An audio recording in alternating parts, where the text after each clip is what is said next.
We have 65 people who registered, and currently we have 22 in the waiting room. So we might have a few folks join a little bit late. They do sound like they're starting to stream in through the waiting room. Now we've got 25. So I think we're looking good. All right, I'm gonna go Andrea, ahead. You have the PowerPoint for 9:15? I do. Okay. All right, I'm going to go ahead and let everyone know. Okay.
Good morning, everyone. Hi, welcome to the February OSAP recipient meeting. It's nice to wake up this morning and have this on our agenda for today. So I'm really pleased to be here to welcome all of you. And if you don't know who I am, my name is Antoinette Tone Silva Jose. I am the Prevention Executive Manager. My previous title was Director, and so due to BHSD, Behavioral Health Services, New Mexico Behavioral Health Services, change in, I guess, overall titles and dynamics, they wanted to change my title. So I'm trying this out for, taking it for a ride, and we're gonna try it out. So, I'm here just to give you a very warm welcome, and I appreciate all of you being here. And what I would like to do is give some time for my staff to introduce themselves. So I would love to open the floor and have, I believe I have Carla first. So, and maybe it's just because she's on my screen, I see first. So we'll welcome Carla.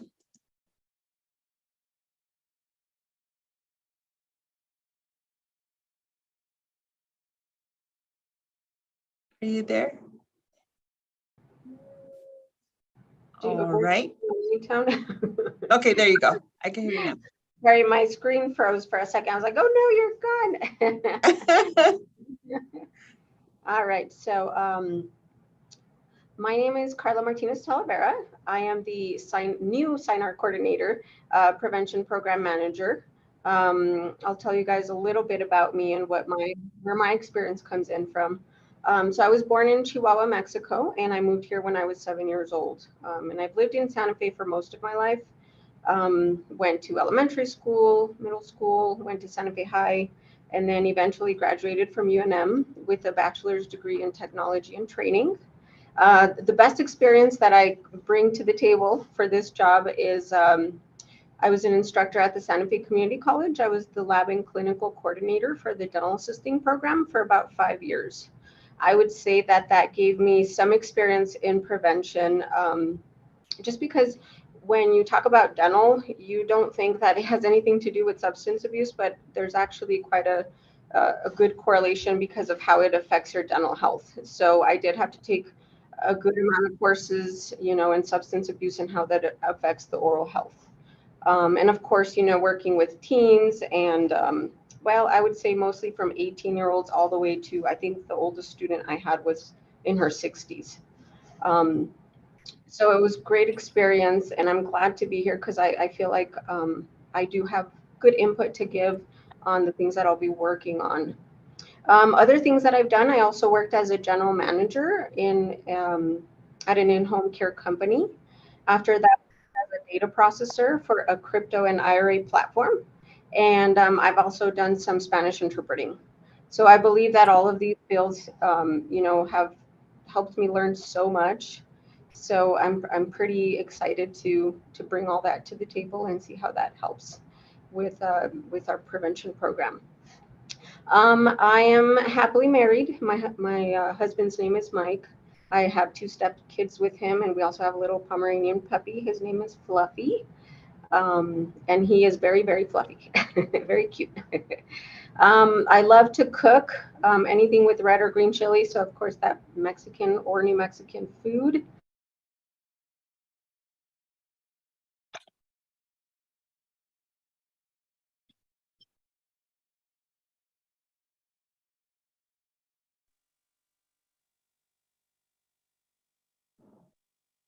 And it looks like we, like everyone across the state, face technical difficulties. So hopefully Carla can come back and.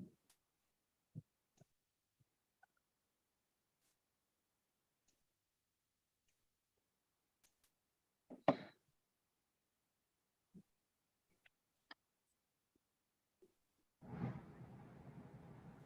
think I lost you guys there for a second. Yeah, okay, you're back. Thank you. Okay. I'm not sure what you guys heard last. I think I was talking about my puppy, but I'm always cold and I Mexican food. Yes, lots of Mexican food, lots of red chili, lots of green chili, lots of beans and rice and potatoes and all that good stuff. So, and now I'll pass it on to whoever is next, Antoinette. Awesome. Thank you so much, Carla. May I have Jennifer? Good morning, everybody. My name is Jennifer Gould. I am the FR Care Grant Manager. I have 27 years of experience in EMS that I bring to the table. I was also the violent death data abstractor for the state of New Mexico. I've run numerous ambulance companies. I've lived in New Mexico all my life. I'm the proud mother of 2 boys and a brand new grandbaby girl.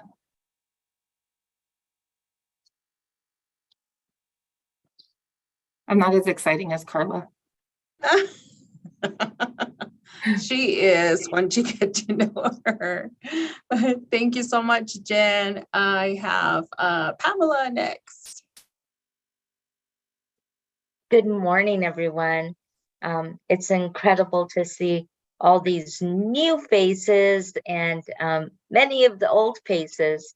I'm Pamela Espinosa. I'm a prevention program manager with the Office of Substance Abuse Prevention.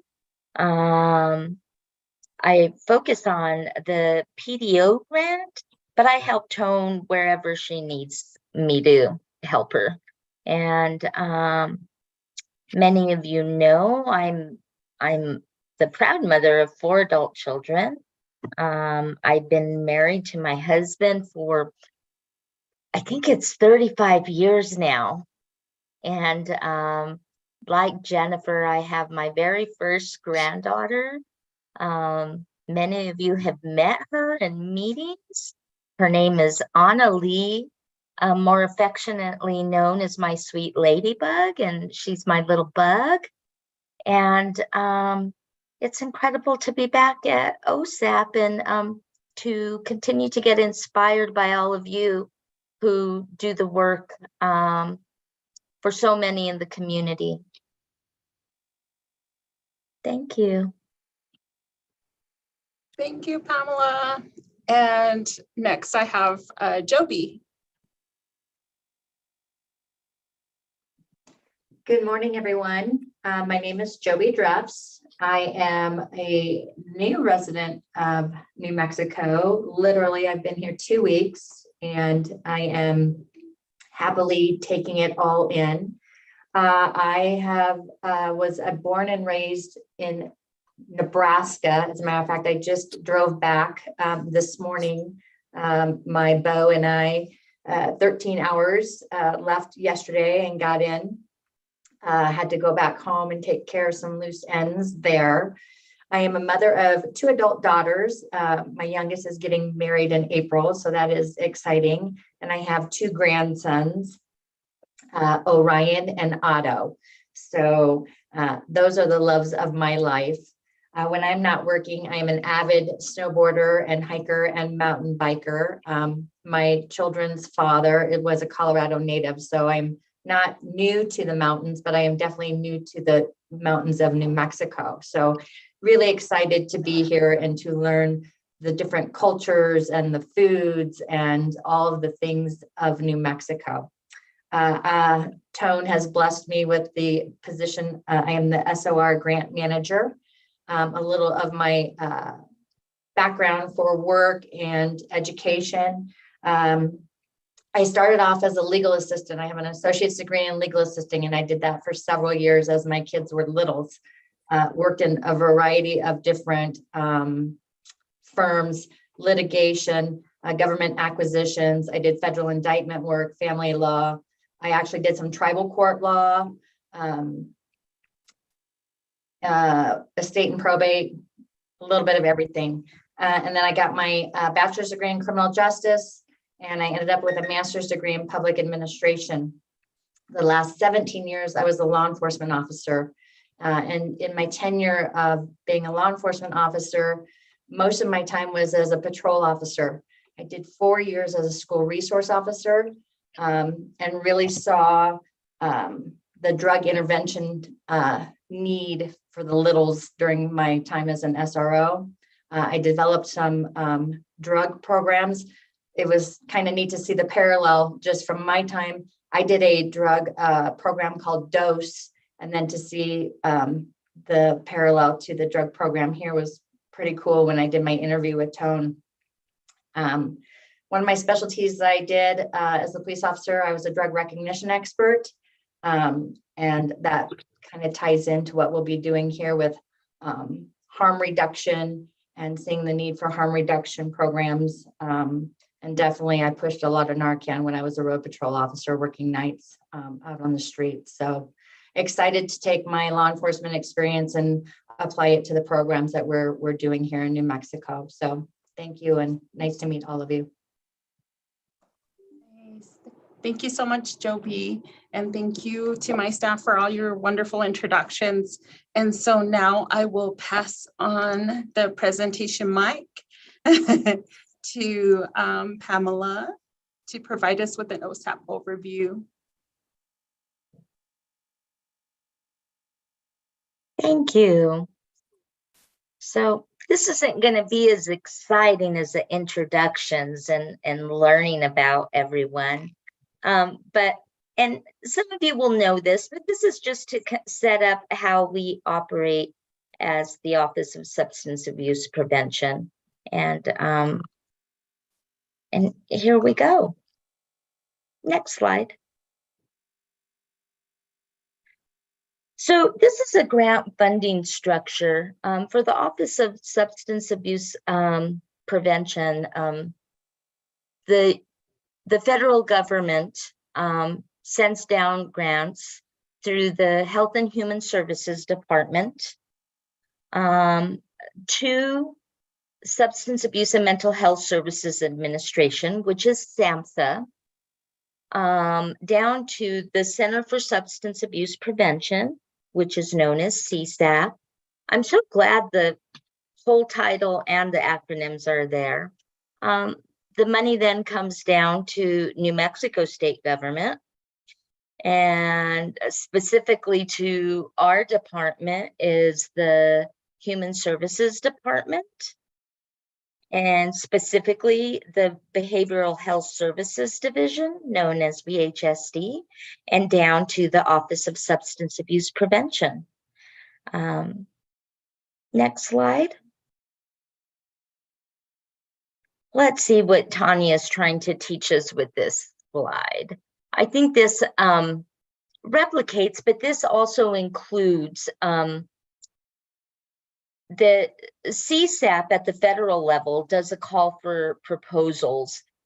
This is mostly for discretionary grants. So the Office of Substance Abuse Prevention submits grant applications, and then it is they are determined. I'm going to do this so I can see the entire slide. And then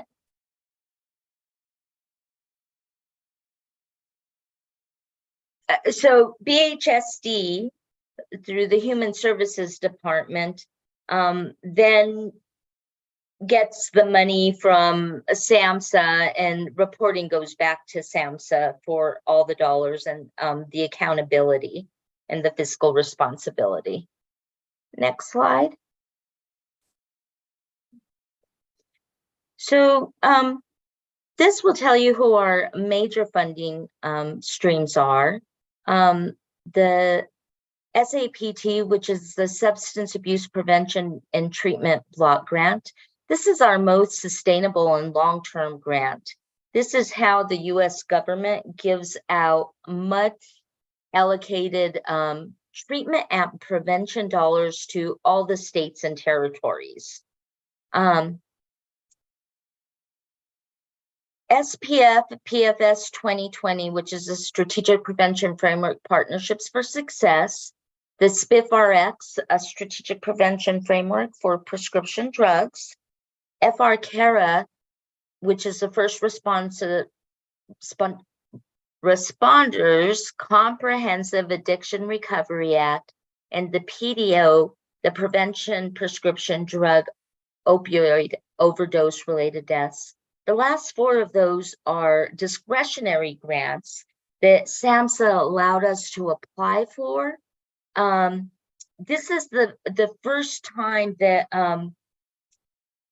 OSAP as a system moved over to harm reduction models, including the primary prevention projects that are still included in the SAPT block grants. And Tone, at any point you want to clarify, you can jump in.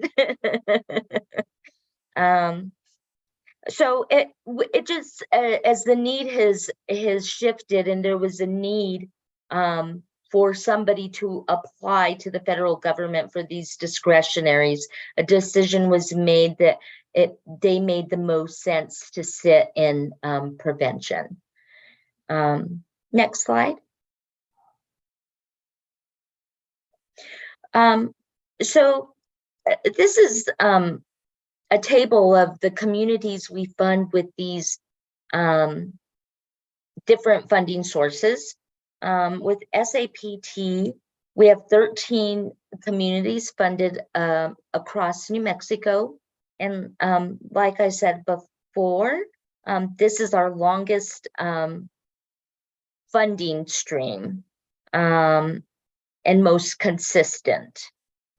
These are dollars that not this year, as Tone previously mentioned, but will go out for competitive RFP probably in about a year from now. You know, we really want to take a comprehensive look at the epi data. We want to look at evaluation results, see what are working, and we want to make some thoughtful decisions on what should be the priorities as a system and as communities as we move forward with this RFP. The SPF PFS 2020, those funded communities are Doñana County, the Mountain Center, Presbyterian Community Health serves 3 communities, Bernalillo, Sandoval, and Valencia, due to proximity of those 3 communities. And then San Juan County Partnership up in Farmington. SPIF-RX really focuses in the Bernalillo County area because that is our highest population. And so when this grant was written, the discretionary grants are usually minimum dollars. So decisions have to be made as how will the approach, do we go with burden, or what kind of epi data we're going to use to make the determination. So with minimum funded, the decision was made to focus on Bernalillo County. FR CARA, the First Responders Comprehensive Addiction and Recovery, we serve the city of Santa Fe, Las Cruces Fire Department, and the city of Gallup. And each of those have been very innovative on how they serve communities. So we'll talk a little bit more about what those priorities are as we continue with the slide presentation. And PDO, Prevent Prescription Drug Opioid Overdose Related Deaths. That's my program. We fund Doñana County, Bernalillo County, Santa Fe County, and Rio Arriba County via the Mountain Center. They serve each of those counties with separate projects. Next slide, please. So the OSAP team, Tone Silva Jose, as most of you know her, she is our fearless leader, and she continues to do an amazing job as we transition into new staff and new priorities, and continues to keep the work going.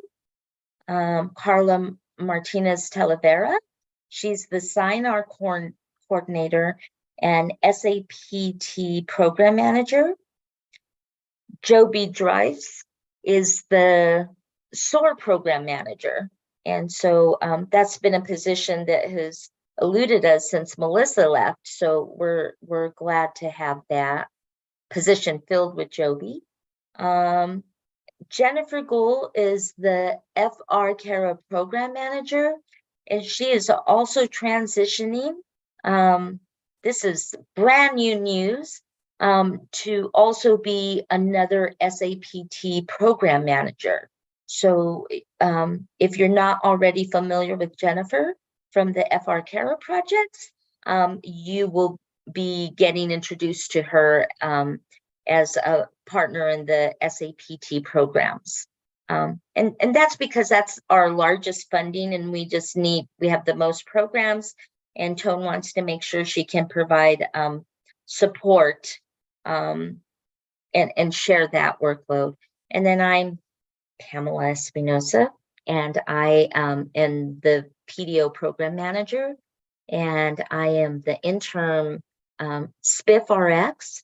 And as Tone is deciding how we best use staffing at this time, I'm assisting Tone with the PFS 2020. Next slide, please. So we couldn't do this work, especially during staff shortages. So we really work as a team and use expertise from other people. And that's always the best way to create a team.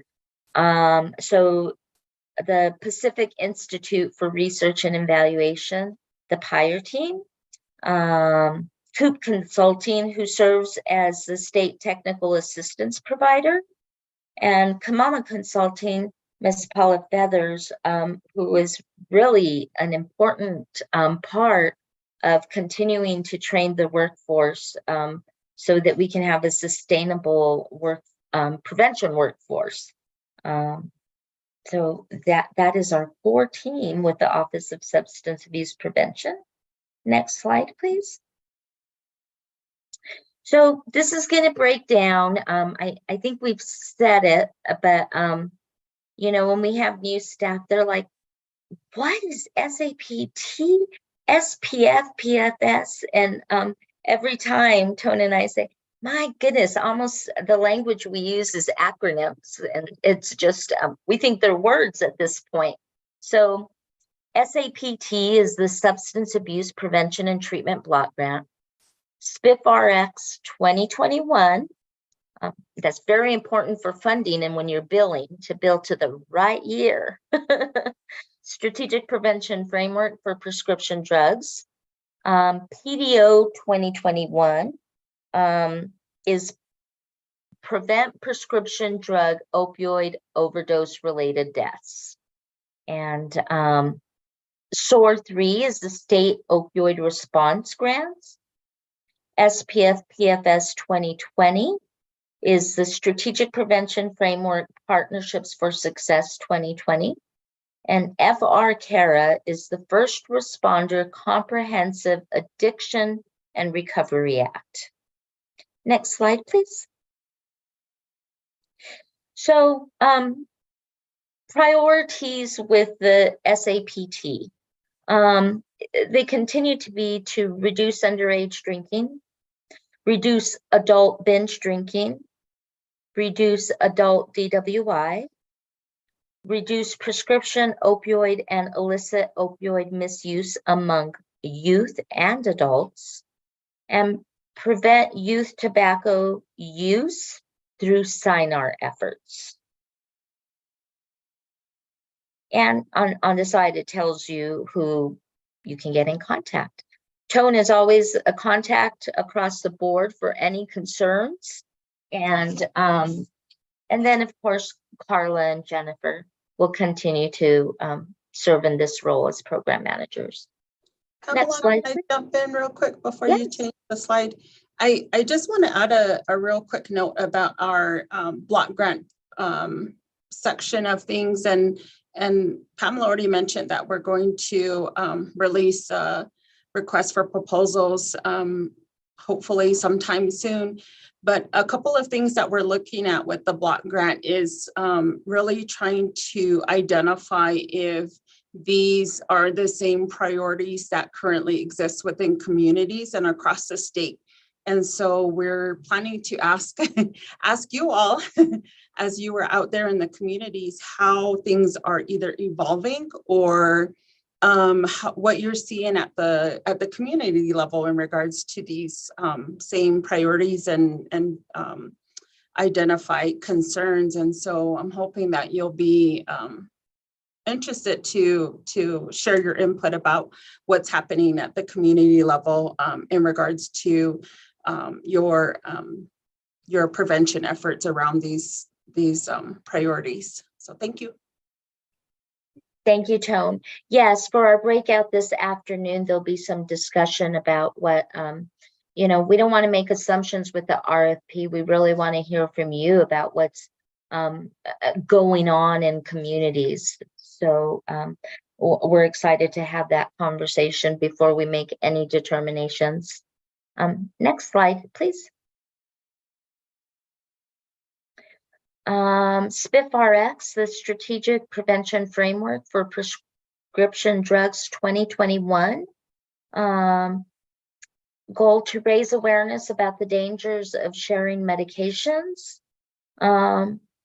Works with pharmaceutical and medical communities on the risks of overprescribing to young adults, and how we use the prescription drug monitoring program data to really understand what's happening as drugs are changing and how they're being used changes. For SPIF-RX, like I said, Tone can always be contacted, and I can also be contacted for the SPIF-RX. And actually, you can reach out to any of us for any of them, and we'll ensure that someone responds to your needs. What did Jennifer say? She said, if I don't know the answer, I know somebody that does. And so we will route you appropriately. Next slide, please. The SPF PFS 20 Strategic Prevention Framework Partnerships for Success 2020. Priority is to address polysubstance misuse with the goal of reducing overdose from the concurrent use of opioids, both prescription and heroin, methamphetamine, alcohol, and/or benzodiazepines. New Mexico implements a polysubstance use prevention initiative designed to tear down the common silos that limit flexible responses to what people who use drugs actually experience. Part of that is addressing the stigma that people face when they go to a door to seek treatment, and the polysubstance misuse is a priority because as we look at the epi data, there is such increases in the mixed use of drugs and overdose deaths due to mixing drugs. Next slide, please. Overdose prevention. Training in preventing and responding to an opioid overdose. Distribution of nasal Narcan to professional and community first responders. Media to support efforts and reduce stigma. And these priorities are funded. This is how we're complementing dollars. And two of our partners with this include Burning Leving, and then also with the media campaign, Lynn and her group. And so we really try to complement and leverage funding to get the best outcomes. Next slide, please. Since 2017, 768 partners across 32 counties and dozens of partners on tribal nations, 24 of 27 county detention centers, 108 local municipal town and county law enforcement agencies, 880 reported reversals using BHSD funded Narcan. And from August of 2021, our last all recipient meeting, through January of 2022, 841 persons have been trained in overdose recognition and response, and 10,504 Narcan kits have been distributed. And that's just amazing. You know, when I go back to the early years of Narcan distribution, and knocking on doors to do the training, people are contacting Bernie like, come do a training, give me Narcan. And it's just been an amazing response. Next slide, please. PDO prevent prescription drug and opioid overdose related deaths. So I think where we see the similarities with these programs was a SAMHSA call to action, responding with dollars to the national overdose deaths. And so with this project, it's also to reduce the number of prescription drug and opioid overdose related deaths for individuals 18 years of age and older. Serves Bernalillo, Doña Ana, Rio Arriba, and Santa Fe counties. Overdose recognition and response trainings, Narcan purchase and distribution, creation and support for Narcan distribution networks. And really what that references is the relationships that providers have with other community providers, so that more Narcan can get, and training can get out to communities. It's referenced as the hub and spoke model. Next slide, please. FR-CARA, First Responder Comprehensive Addiction and Recovery Act. Specifically, this is training for professional and volunteer first responders throughout the state to reduce overdose deaths and improve outcomes for survivors. Technical assistance for creation of overdose survivor outreach programs, development and support for fire departments' overdose survivor outreach programs are in Las Cruces, Santa Fe, and Gallup. And they also purchase Narcan for first responders and overdose survivor programs. So with this project, how this one's a little bit different, even though providing the Narcan and the training, they do outreach to people who have recently had an overdose. And they go out and meet with them and also meet with the families and train them on Narcan and train their families on Narcan and distribute the Narcan. And they follow up with those individuals. So next slide, please. SOAR. SOAR is also a grant that was released by SAMHSA to address the opioid overdose. And with this grant, we were able to include primary prevention. And so, and we do that via the PACS Good Behavior Games and Indigenous PACS, which both are, most of them are in elementary and preschools. And I think I have the PACS team experts on the line, and we can talk about that a little bit more. But it's an incredible program in how they, it's almost like the stigmatizing language that kids normal. It's about praising. They don't even like to use the word good and bad. So see, it's hard when I try to describe this, but it was a very creative and inventive way to go into the schools and provide primary prevention.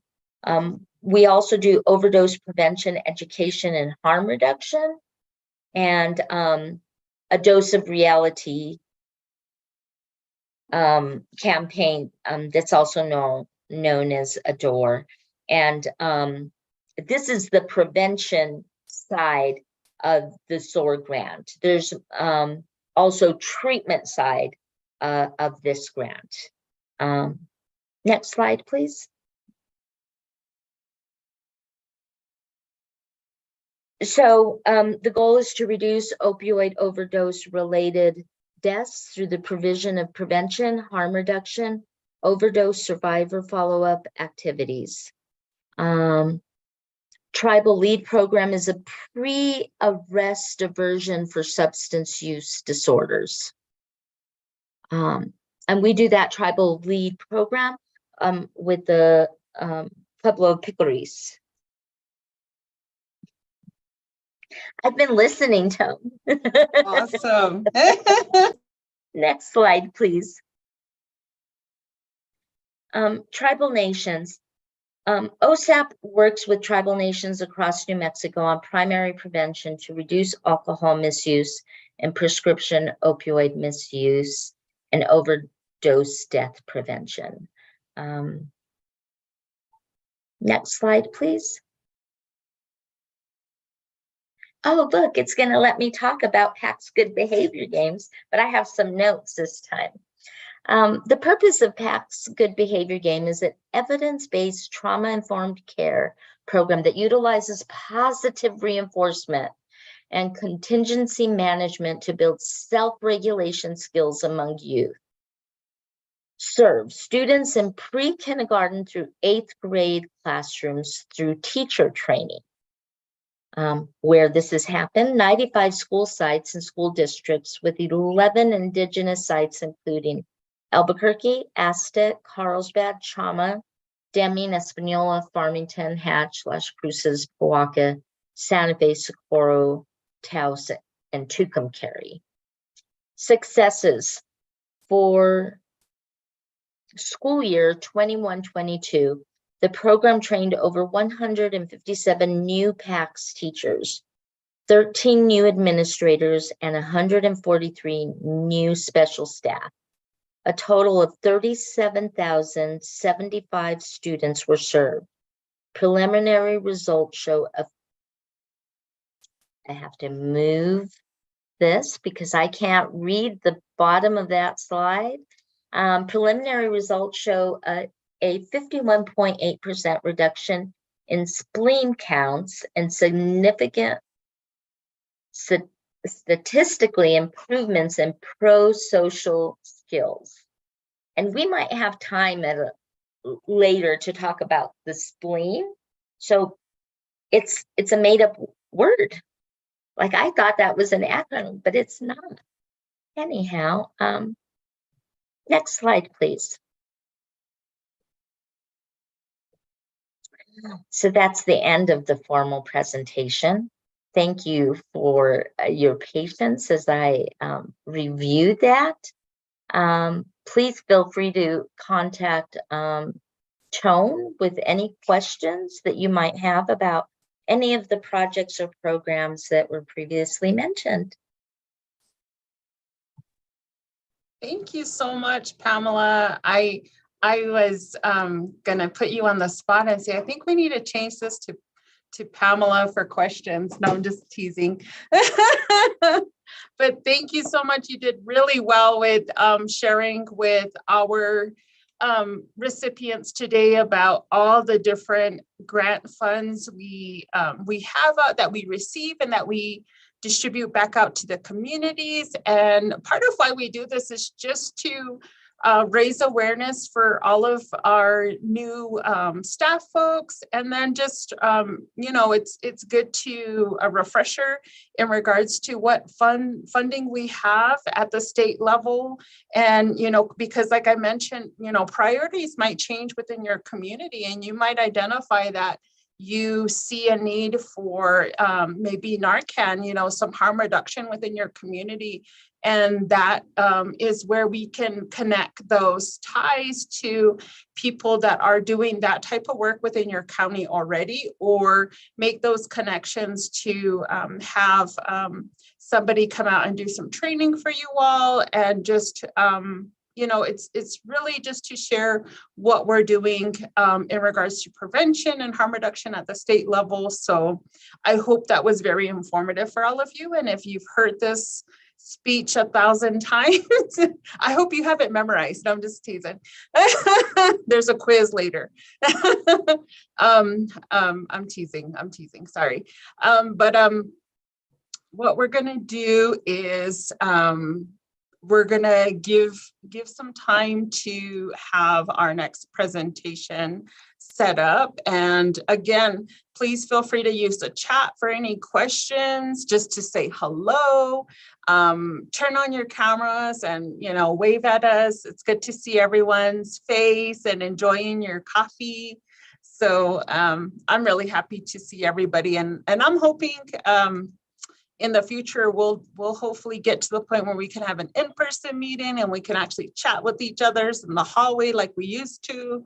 So we'll see, but it looks like they're just about ready. Calling Michelle. Michelle, are you here? I am here. Hi, Tab. Awesome. Good morning. Good morning. I love the glasses. Thank Look you. cool. All right, cool. Okay, I'll let you talk now. I'll be quiet. All right. Well, first of all, hello. I'm Michelle Roque with Rocky Mountain Youth Corps here in Taos. And I just want to thank you guys for the opportunity to present. I'm part of the prevention team here at Rocky Mountain Youth Corps. And so just wanted to, again, just thank you all for the wonderful work, talking to all the recipients, for all the work that you're doing. I know that it's not easy, right? It's not easy all the time. And so I just want to say thank you for all your work. I feel like during these meetings, we should all present, right? Because I feel like we all have great work that we're doing, fantastic stuff. So I just want to, say that. And with that, we'll go to the next slide.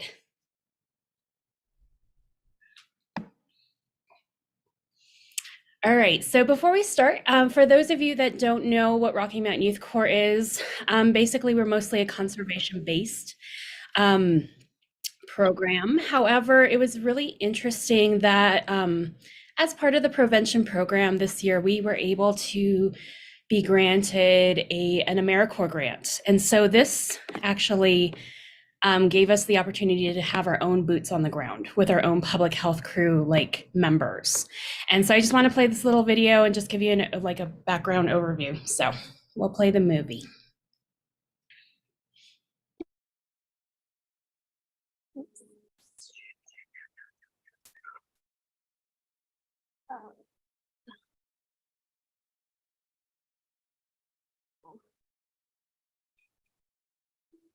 I think Rocky Mountain Youth Corps is just about cutting trail. Corps is so much more than just boots on the ground.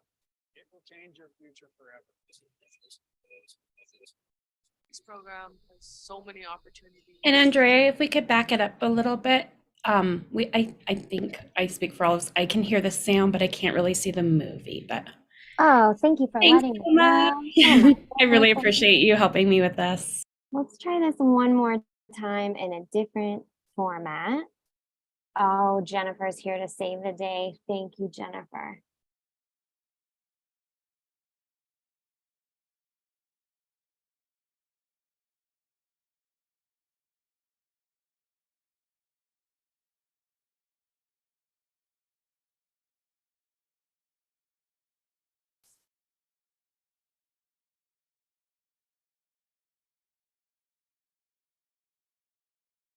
Jennifer, I see it up on your screen, but it's not playing.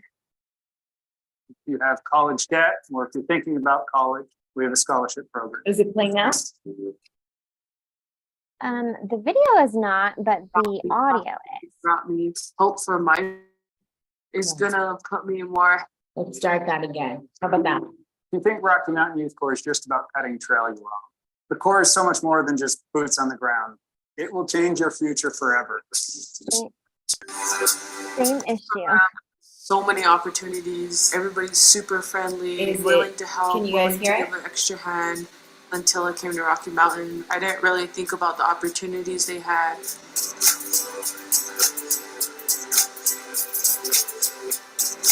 if you have college debt or if you're thinking about college, we have a scholarship program. Same issue, Jennifer. It's the volume is playing, but the video is not. I apologize, Michelle. We thought we had it dialed here, and apparently we don't.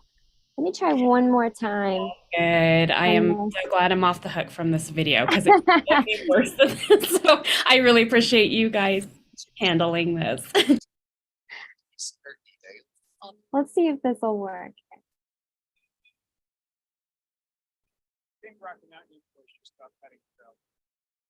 How are we doing? Is it visible to everyone? Yes. We're so much more than just boots on the ground. It will change your future forever. This program has so many opportunities. Everybody's super friendly, willing to help, willing to give an extra hand. Until I came to Rocky Mountain, I didn't really think about the opportunities they had.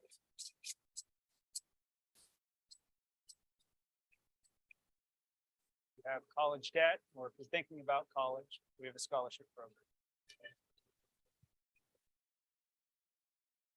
It's brought me confidence. It's brought me hope for my future. It's gonna put me more ahead in life than what I originally expected. Whether you want to be in conservation or biology or psychology, or you want to run your own business, Rocky Mountain Youth Corps can help you get there.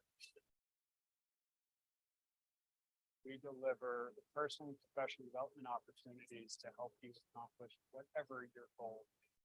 Rocky Mountain Youth Corps is just the beginning. They're literally a stepping stone to my future. They're already giving you a hand for help. All you gotta do is just grab it.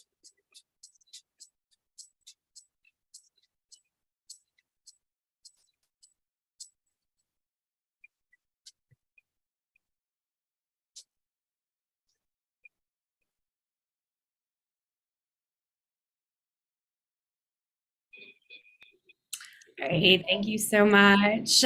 So basically, that was an overture of like our organization here, and that, we just work really closely with youth and youth engagement. And like the participants said, we're kind of a stepping stone to, those future opportunities. And so, yeah, with that, the next slide. So just want to introduce our prevention team.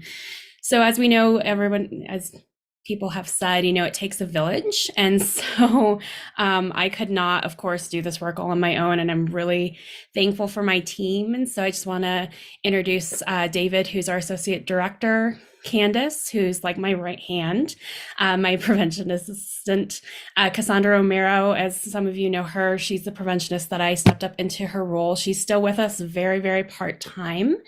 And then we have Liz Lilliot, which of course, some of you know, she's amazing. So again, could not do it without this team. I love the quote here on the left. It says, "No one can whistle a symphony, but it takes a whole orchestra to play it." So again, just couldn't do it without the team. I think they're super important for this and just wanted to give them like a little shout out. So next slide. Again, a part of our team is our new AmeriCorps Public Health crew. So again, with this new grant that we were granted, these 3 individuals are in the schools. They are doing wonderful work. They are there to help bolster mental health and to just promote overall wellness for students. And so we're really excited to have them also on our team. And I'll introduce them. They're Angelina Frescas, is on the bottom there. On the right-hand side is Faith Martinez, and then the left is Casey Romero. Those are our public health care team. Next slide, please. All right, so we're talking about youth engagement mainly. And so in order to do that, all of our strategies kind of involve, our youth and youth engagement, but the A1D or ATOD, alcohol, tobacco, and other drug strategies is one that we wanted to highlight. This was one that has persevered and flourished. And even through the pandemic, we were still able to do really good work on this strategy. And so I just wanted to highlight this a little bit. Next slide. All right. So first of all, not to be the Debbie Downer, right? But not everything is rainbow and sunshine, and everything works out perfect and great. And so I just want to, first of all, do the challenges of working on the A1D. So the alcohol, tobacco, and other drugs. Sorry. Can you tell I'm nervous? All right. So I'm just going to go through these. So these are three main challenges that we have, seen throughout, and even with the pandemic, I mean, I think more so now coming out of the pandemic, but so participation and buy-in from all offices of the schools. So thankfully for us, like at the high school, we had a huge champion, and that was the main counselor, and she's been like super, super helpful, amazing. But I wish that her enthusiasm would spread to the rest of kind of the team, or like the admin, or like, and not saying that we do have great relationship with the school board as well. So I feel like those two big things have made a difference in how we do our A1D work. And so just if we had that enthusiasm from all offices within the schools, how much more work we could do. So the second one was retention and recruitment. This is with, I think, everyone. So when we were hiring our new public health crew, we wrote the grant for 8 crew members. And as you saw, we only had 3. And that is just because everyone is short-staffed, everyone is trying to recruit. And so we've had that challenge as well, not filling all those spaces and not being in all the schools and all the project sites that we had originally wrote the grant for. And then number 3 is turnover in the schools. So again, with the staff shortages and everything, you run into a lot of different people, new faces, and it's all great and good, but it's like you're having to go back and tell the story and tell the importance of why we need this work, all over again, and just building those relationships, which takes time. And so within building those relationships, it's just a slow process. Whereas, if like Nisha, the school counselor, she's worked with us for a long time, known our like whole mission and vision. And so she's in it, you know what I mean? She's really gung-ho, but like if we were to ever lose her, getting, on board with a new counselor and everything, the buy-in, again, it goes back to the buy-in. So with that, ever in doubt, remember, never give up, never surrender. So that's just put in there for like a funny moment. And that also just to remember to celebrate the wins, no matter how small. So this, I feel like I preach to the choir, preach to myself, because like I said, we had wrote the grant for 8 crew members to come on, and we only were able to retain 3. So for me, it was like I wasn't able to like fully check off that box of like, oh, we got 8, and so of course it's like it brings this discouragement, this kind of like, oh, I'm failing kind of feeling. But then it's like my team, right? My team is amazing. They're always like, hey, we got 3, you have to be happy with, like, we have 3 people, they're in the schools, they're doing good work. Like we have to, be happy with the little tiny accomplishments. So just want to give you that little nugget of wisdom. Next slide. All right, so here's our achievements list. And before I kind of go through this, I just want to know, like, people in the chat, or you can use the reaction. So how many of you have this strategy? I'm just kind of curious.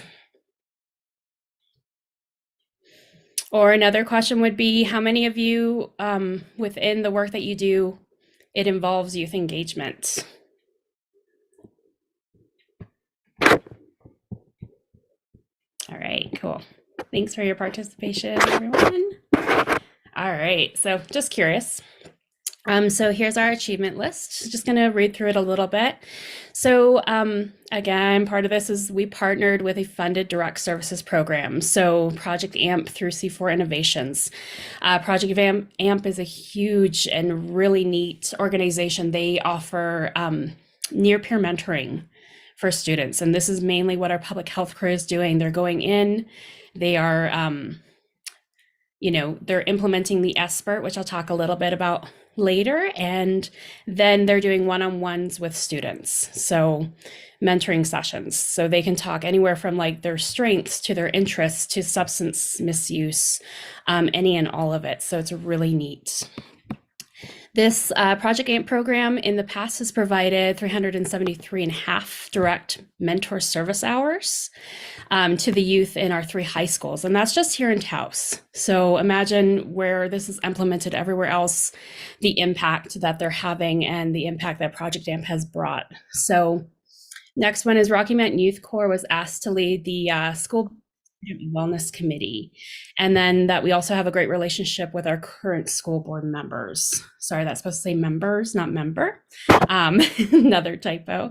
And so again, this is really, I think, a huge thing, is that if you are working on your ATOD strategy, if you don't have that buy-in from admin, I really feel like you should take it to your school board, because we have the backing of the school board, which is huge. It's super huge. So just another like avenue or another way to like kind of, come at it. If it helps, try the school board. It makes a huge difference. All right. So we sent out school newsletters with wellness content to district-wide schools. So this included Cuesta, Penasco, Taos High School, Taos Middle School, Enos Garcia, Vista Grande, Taos Academy. So, and part of this I think it was last fiscal year, we included our refuse to provide alcohol to minors for school-age kids. And we'll get to see some of that a little later.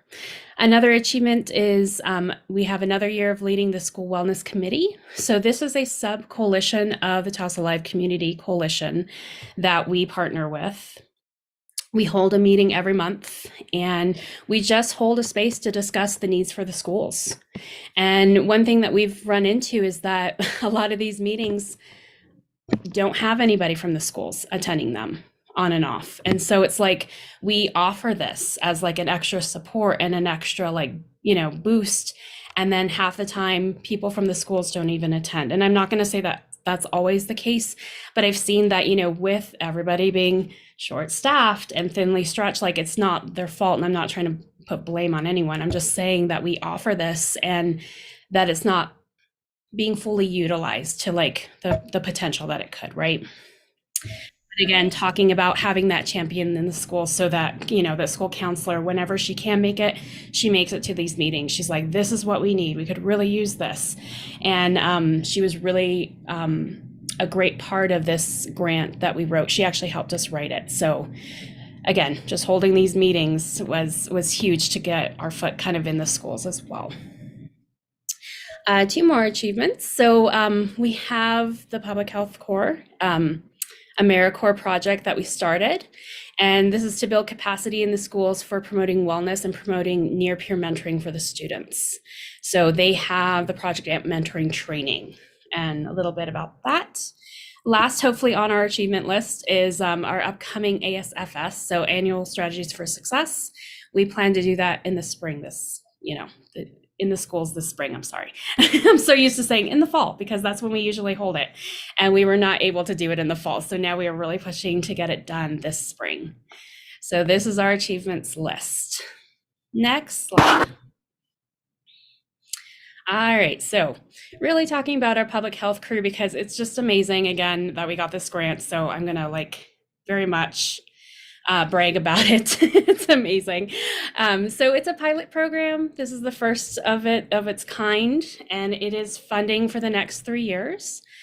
Our goal when writing this is for a minimum of 500 students to be serviced, which right now we are in the process of. But we hope to, of course, check off that box the best we can. So they go into the schools and they implement SBIRT, which is screening, brief intervention, and referral to treatment screening. So based off of these 10 questions, the students will rank low, middle to high risk. And based on where they rank on what they put, anybody, of course, is eligible for the near-peer mentoring, but we want to actually go to that low to mid risk and make sure that they're getting mentoring sessions. Whereas at the high risk, we're still offering the mentoring, but at that point, it's kind of like they need the extra support to have the referral to treatment of whatever they're dealing with, right? So that's kind of the overall point to that. And so again, they do the screening and then the near peer mentoring. Within the mentoring sessions, they offer students anywhere from 4 to 6 sessions, and these usually take about an hour each. And again, they have a curriculum that they kind of set in case, like, you know, things are kind of quiet or they're still trying to learn about the student. Or, you know, if a student is really talkative and they're like, I just want to talk about my mom and how she's annoying me, you know what I mean? Or, you know, whatever the case may be, like they're there just to be that sounding board, right? And we know, even without the pandemic, but coming out of a pandemic, that everybody could use somebody to talk to, right? So, I mean, even me as an adult, it's like, I'd love to have 4 to 6 sessions of somebody just to listen to me and all the craziness that's going on in my life, or, you know, what I deal with. And so imagine the students having this opportunity and being able to express themselves and just have that trusted person to just go to. So there's that. Lastly, they're as a support to the schools with the students. So for youth engagement, mental health, and well-being overall. So also, if you have any questions, please put it in the chat or raise your hand or come off mute. I do not have to be talking this entire time. But next slide. All right, so we are almost to the end. So part of the newsletters that we've sent out, here is some of the content that we've provided. This is not all of it, of course, but this is just some of the examples of it. So this last one, we put like healthy and unhealthy ways of coping. We've had our Refuse to Provide Alcohol to Minors campaign that was huge last fiscal year. And so we're continuing with our little posters and the main message. This yellow one at the top is actually a brand new one that we're going to be putting out next month. So we're still tweaking it. But I'm just wondering how many of you one, if you are doing alcohol with any of your grants, and then 2, do you know about these new emerging alcohol products, such as alcoholic ice cream, whipped cream, and Mountain Dew now has their own alcoholic beverage, which is really interesting. So it's out there, guys. So we are just not promoting it. I'm sorry, that was like totally the wrong word, but we are wanting to bring awareness to parents, because if you look at those cans side to side, they look very similar. So we're just wanting to really get the message out there. And I'm sorry, I heard somebody. It's me, it's Tone. Sorry to interrupt you. Could you elaborate a little more in case somebody hasn't heard about it? Is it in New Mexico yet? And are you hearing anything from the youth that they have a preference for it, or what's the word on the streets? Yeah, we see these at our local Albertsons. So it's here. It's definitely here. We've seen some of these alcoholic products. And as far as the youth, I'm very interested to see what the youth have to say, because I'm sure they're all in the know way before even we knew about it, right? So more info on that, because I don't have the answer to that particular question, but I'm also very interested to see what youth have to say about it. So yeah, thanks, Tone, for your question. And just to elaborate, yeah, there's also like these alcoholic popsicles, you know, the Arizona green tea also has their own alcoholic beverage. And if you look at those cans side to side, there's very subtle differences. So like if, you know, heaven forbid, if a child got their hands on this, like unless you investigated the can, it looks just like the non-alcoholic version. And so that's what makes them kind of extremely dangerous and like a little bit scary. So yeah, there's that. So that goes out next month, kind of in our Taos news, just to bring, again, awareness to parents and just people in general. And so with that, we have, sorry, there's a lot going on here. Candace, go ahead. I saw your hand. Hi. Good morning, everybody. My voice is kind of crackly this morning. Apologies. I just wanted to say you're doing a great job with the presentation, and also just to say, doing the ground survey with Michelle, us doing stop to stop really opened our eyes as to who's violating the law in some areas and who's not, and what, just to be more connected with the community has really helped open my view of the alcohol initiative as well. So I just wanted to add that. And yes, there's popsicles and all kinds of stuff. We haven't yet seen the whipped cream in our local market, but I think that's just like a specialty item that you have to get through the website or something like that. But yeah, these new products are out there. So just working with your retailers in your areas and urging them to kind of see our point of view and the youth's point of view as well, as to where those easy access points are in the store and how good their security is like a big indicator of how the youth are getting their alcohol. Thanks.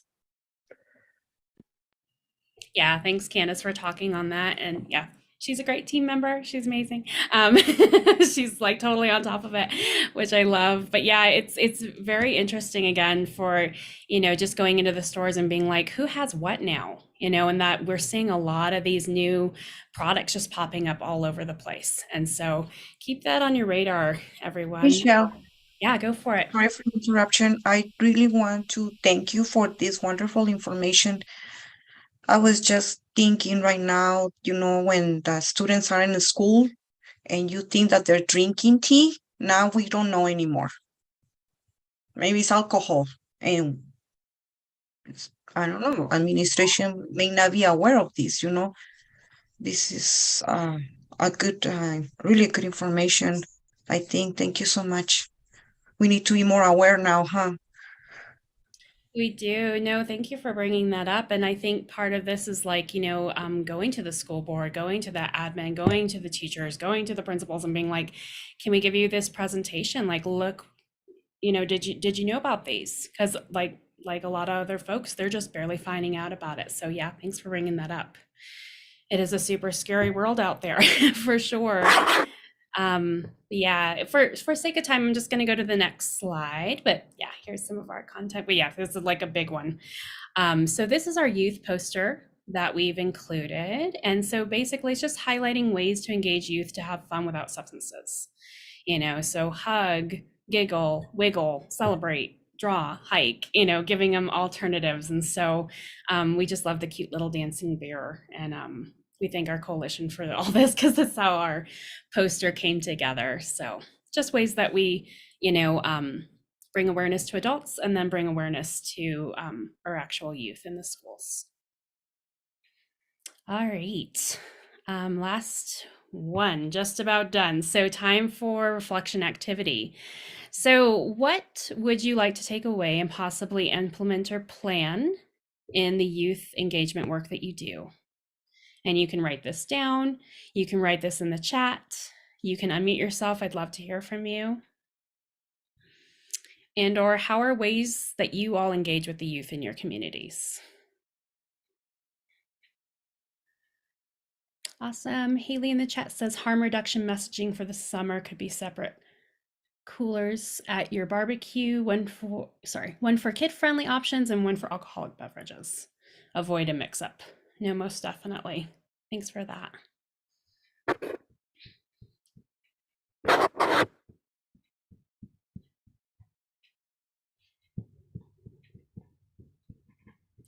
All right.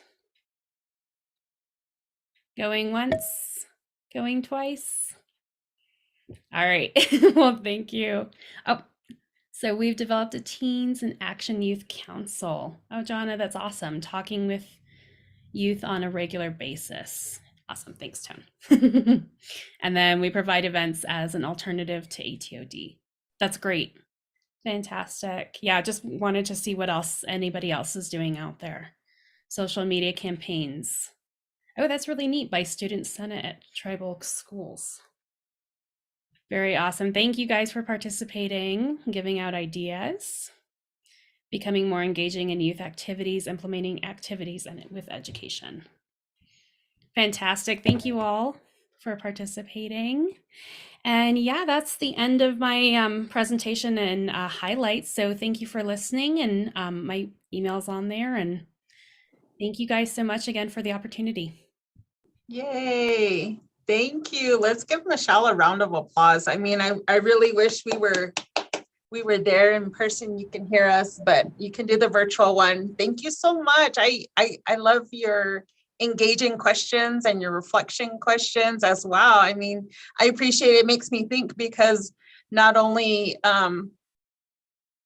should we think about that as prevention professionals, but everybody and anybody should be thinking about how are we working with our youth about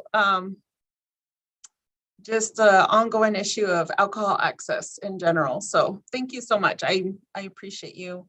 Appreciate you providing this wonderful presentation. I did have one question, because I am interested to find out where you received your funding to do the public health crew, the pilot project for the SBIRT. Yeah, it's an AmeriCorps grant. Oh, okay. Wonderful. Yeah. Awesome. That public health crew pilot program, they just came out with it after the pandemic. So if you need more information, I can get it for you. Cool. Thank you. Thank you. Again, thanks so much. It was a really great presentation. And that Project AMP that inspired that, the AmeriCorps work came from just going to a conference, and people were looking for new sites to research. So they participated in this research as funded by the evaluators evaluating the research. And so that moved on to the AmeriCorps piece. So since they had such great relationships with the schools, they very quickly were able to jump in and fit it in there. Yeah, definitely. Yes. Thank you. Thank you. All right. So to continue on our wonderful journey across our agenda, we have up next Miss Paula Feathers with our prevention training system. So I'll let her have the mic. All right, can you hear me? Okay, thank you. Good morning, everyone. It's so nice to be here in meeting with you. We're in 2023 right now, and I just feel incredibly blessed to still be working in the projects that we're working on under OSAP. My name is Paula Feathers, and I am with Kamama Consulting. I have been running the training system now since about 2010, and it's one of the greatest joys that I have. Really blessed to be doing what I love to do as a profession. And I am here to talk to you a little bit about the training system. So a lot of you have used it before, but some of you might be new. And so I'm going to give a short overview about the system and what it can do for you. If you are familiar with your contract, the Strategic Prevention Framework is a really important foundational piece for the Office of Substance Abuse Prevention, or OSAP. And almost everybody's contract who's funded by OSAP is broken down into the Strategic Prevention Framework. So the first section of your contract is assessment and then capacity, and it goes all the way through evaluation.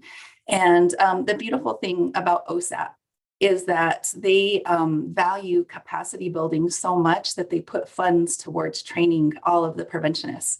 And our training system is primarily geared to the SAPT providers. That's who our funding comes from. So the training system really focuses on the prevention piece. And there are other grants like the harm reduction and some of the Narcan things. We're really blessed to have other people provide training for those areas. And we get to focus on the prevention piece, which is my passion and my love. Let's see here. And just to kind of remind people of the contractual obligations that you have and how we support that. In your contracts for SAPT and PFS 20s, each full-time preventionist that's paid with OSAP funding has to take a minimum of 30 continuing education hours every year. So between July 1, which started in 2022, and then June 30th of this year, it's really important for any full-time staff to make sure you get those 30 hours in as part of your contractual requirements. And it's also really important that it's a contractual requirement that all staff take ethics and then the substance use prevention specialist training. It used to be called the SAPs, but we're adjusting our language the way the nation is adjusting it to be less stigmatizing. And we're using the substance use opposed to a substance abuse. So it's the substance use prevention specialist training.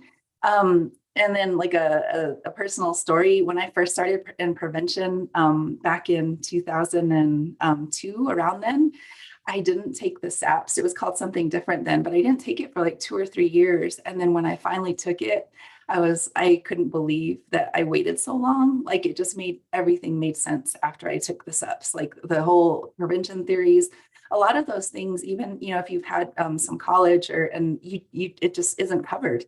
And so that's the really nice thing about our training system is that we focus on prevention trainings to help you be the best preventionist that you could be in your community with training opportunities. Each staff paid out of the grant at least a quarter time or higher has to submit a Form C. And the Form C documents how many training hours that you've taken just to monitor those, if you're staying in compliance with the required training that you have. And then the last, one of the last contractual requirements that OSAP has that they support through the training system is that at least one staff member needs to work on becoming credentialed within 2 years. And all of our trainings help you to get to that credentialing. The training that we provide is approved by the New Mexico Credentialing Board, and we ensure that they align with the domains and all of the things that help you test when it is time for you to test. Let's see. And this one is just an overview. You're also going to get a copy of the presentation. And so I included a little bit of information in there. I'm talking about it, but it's also listed in the bullet points too, just in case you want to reference it later on. All right. And then who can use the training system? Everybody who's funded by OSAP with under SAP $10 and PFS $20, and then some of the other ones, I think SOAR, you can also use the training system for free. That's one of the benefits about being funded by OSAP is that anybody who's funded by OSAP can use the training system for free. You can take the in all of the trainings that you want. It doesn't, even though it says your contract says 30 hours if you're full-time, you could take as many as you wanted within the year. There's no max. And it's really helpful to think about the core team as the people who help you be successful in your community. And so sometimes you can't always, you can't give them stipends, you can't give them food, and you want to acknowledge them and thank them for helping you in the community work that you do. Some people love to attend training. And if there's people in your community that help you with your program, put them on the core team list and have them attend the training also for free. You can have up to 7 people on your core team. And the important thing to remember is that you can update your core team list. So if there's turnover or you want to add somebody new to your core team list, you can do that every month. The key is just to make sure that you get that information into OSAP. And I'll show you another diagram in a minute that shows you the process before the end of the month, because then the core team list kicks in at the very beginning of the month. And so that's when changes can happen. We are also a little bit flexible if you get a new staff in the middle of the month. If they're added to the core team by the next month, they're not charged for training, so it's just important to keep your core team updated.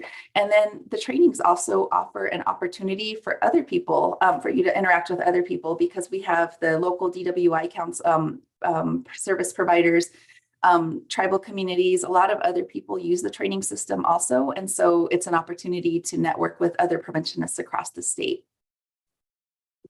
And let me change the view a little bit. Okay. So this is just a diagram of what to do, how to get people on the core team. And there's been a slight change since Heather has left. For if you want to update your core team list, you will now send those to Carla. So any new additions, you just email your core team list to Carla at OSAP, and you'll, as I mentioned, you'll get a copy of this presentation, and so you'll have that information available. And then just ask her, our Kamama team doesn't have any authority, like we don't have the authority to update or change the core team list. We get that directly from OSAP. And so any changes that need to happen, you would communicate that to Carla. And then at the beginning of the month, they send us a new core team list. All right. And then I wanted to show you a little bit of our website and then also kind of going into the core team list. Let me pull that up.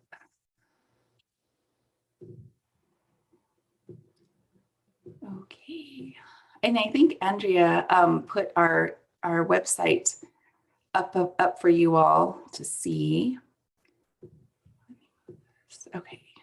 So this is the website that you go for registrations, for policies, anything that you need to know about the training system.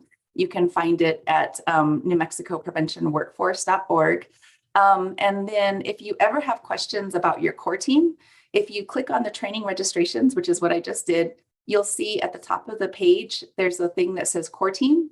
If you under here, there's a link that says check to see if you're a core team member. You can click on that. And it gives a list of everybody who we've gotten from OSAP about who is on the core team list. And that's there.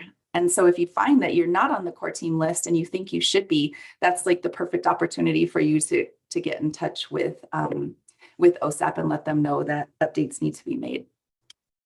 All right. We should be having our new training schedule coming up sometime soon. Probably within the next couple of weeks is when we'll release the fourth quarter training. Okay, let me pull up my other.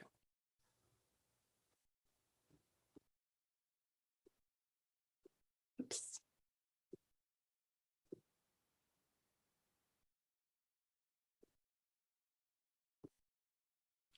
Oh, there was something else that I wanted to show you on our website, and I forgot to do it. So not only do we offer training throughout the year, we also have some resources that are available all the time. You can, they're not eligible for continuing education hours.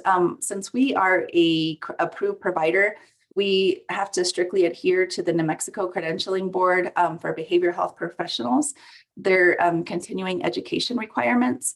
And so we don't offer, we have these capacity building trainings that are available all the time. We don't offer CE continuing education hours for them because you're supposed to have them in order to get CEUs, they have to be a monitored training.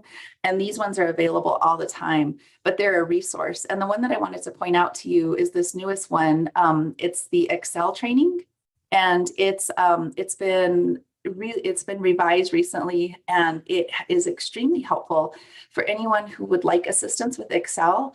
And our training team works really hard to make sure that the trainings are applicable to what you need in your community.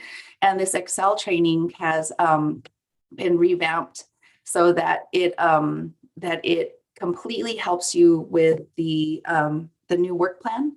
The way that it's been put into a spreadsheet, it uses that as an example, and it takes you through the work plan and how to do different things to help you adjust your work plan, and also the data dashboards that are required with your final reports.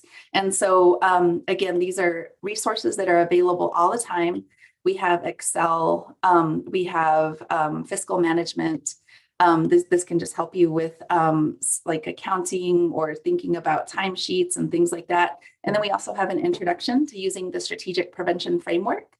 And even though these are not facilitated courses, you're welcome to contact us when you have questions. Recently, we had somebody complete the strategic prevention framework online resource, and they didn't understand one of the quiz questions, and they emailed me and we had a conversation about it. And so we're always here, and our team is all about making the training system the best possible experience. And we like to be a resource. And then Michelle went before me, which was really great to hear. Michelle has contacted us in the past for assistance with working with the school board. And so even though we're a training system, we also like to serve as a resource. She asked for some information about cannabis when it was coming out, and we were able to send her some of the information that we had from our trainings. And so also don't just think about us as training only, but we're also a resource that you can, if you need any guidance about other information or trainings that we've had, some materials, we're more than happy to help with that. We do evaluation, and we use it a lot. And so if we're going to switch up our evaluations a little bit because our response rates are going down a little bit for our quarterly report, and as a result, we're making some changes to get the best data possible. And so instead of doing quarterly evaluations, we're going to switch it to doing immediate, like 6-week follow-ups. And those are extremely important to us because they ask you, how have you applied this training in the last, since you took the training? Because that's the ultimate measure of success when it comes to training is, did this help you and have you been able to use it? And so for those of you who are used to the training system, there's that's a little change that's coming. And for those of you that are new, please complete those follow-up evaluations. We use the data. We really work to improve our system consistently, and we can only do that with your help and your feedback. Let's see if there's anything else. Okay, could you put the poll up really quick, Andrea? Thank you so much. So if you could just answer this question really quick. The Kamama team sent out a survey last week to coordinators and managers and supervisors. If you received that invitation, could you just please click yes? And if you did not get the invitation, like if you're a preventionist or in another role, put no. So if you'd please answer the poll really quick, that would be fantastic. We have results coming in. Thank you, Andrea. Looks like we have about 32 of our 64 participants. I'm just going to give it maybe 5 more seconds.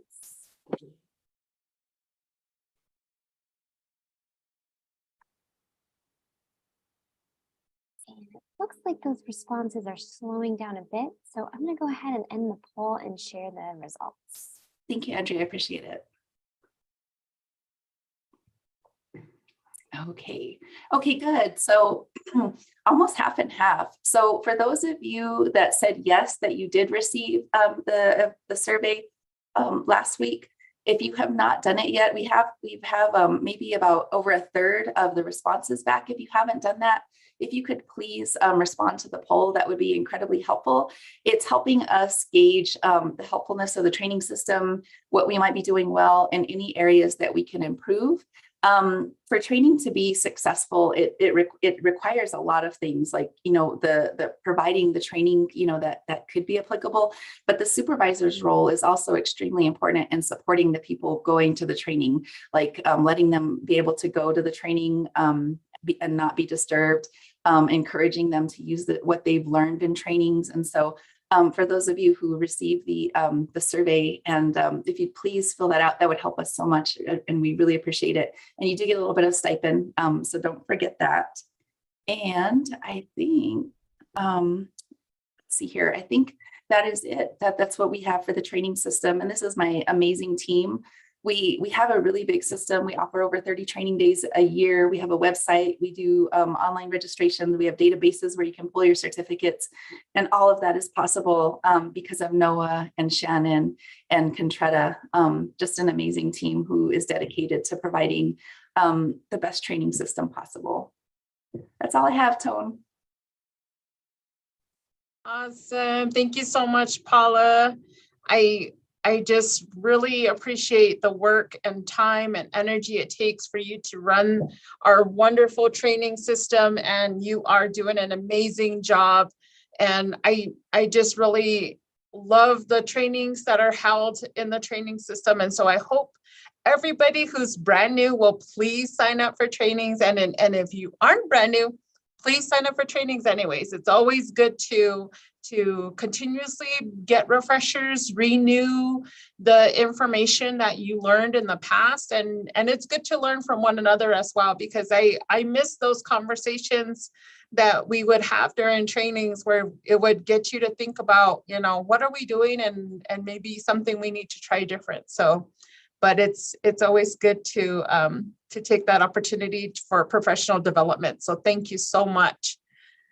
Woo, all righty. Thank you, Paula. So I am going to peek at my agenda. And so we have time for a break. We wanted to make sure to incorporate breaks throughout our day because Zoom fatigue is real. So please, I'm going to tell you what I told my staff is get up, stand up, walk away from your desk and come back in a little bit. So we will reconvene back about 10:45. So you'll hear me hollering back. Please return for that presentation because it'll be me.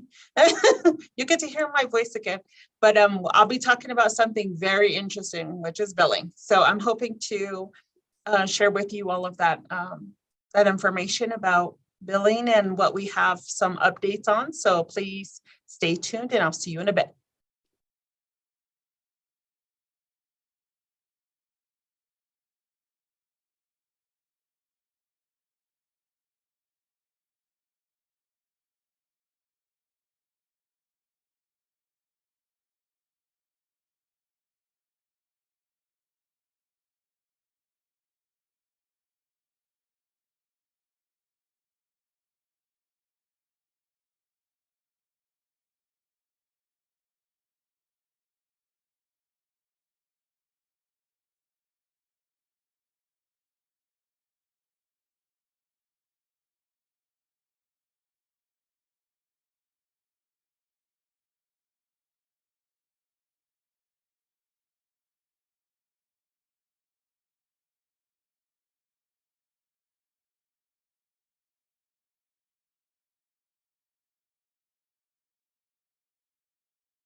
welcome back, everyone. It's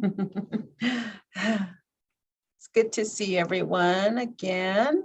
So I am going to open my PowerPoint and I hope we can all see it together. Let me. I don't want that.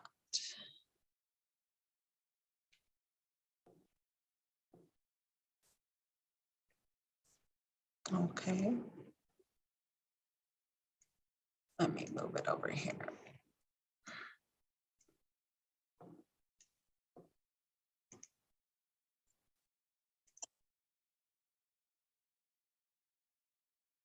Okay, but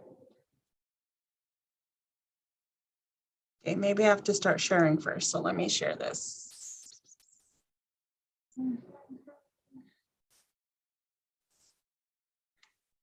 Alrighty.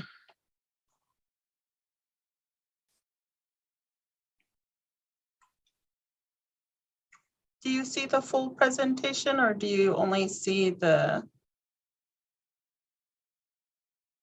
As of right now, we see all slides. Okay. Now you should only see billing updates. Can you see that? We still see the slide panel to the left of the presentation. So. Oh, okay, I see. Let me see.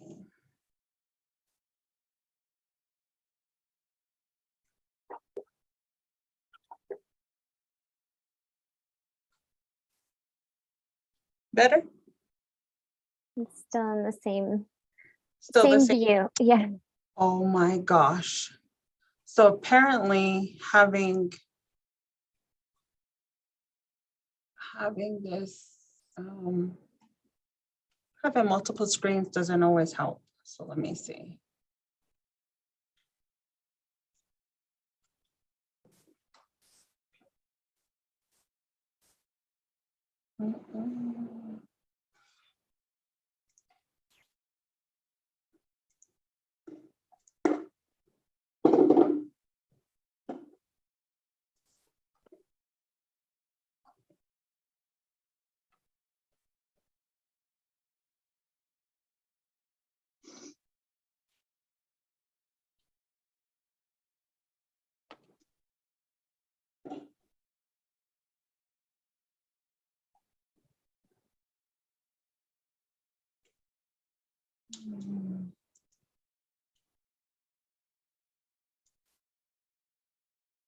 Nope.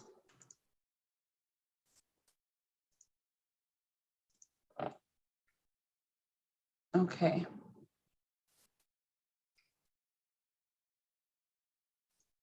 Town, if there's anything I can do to help, if you want to email me your presentation, I'm happy to bring it up on my screen if that'd be helpful. Okay, I just want to make sure I can share. I'm trying to share my screen. Can you see it now? Nothing? Yes, looks good.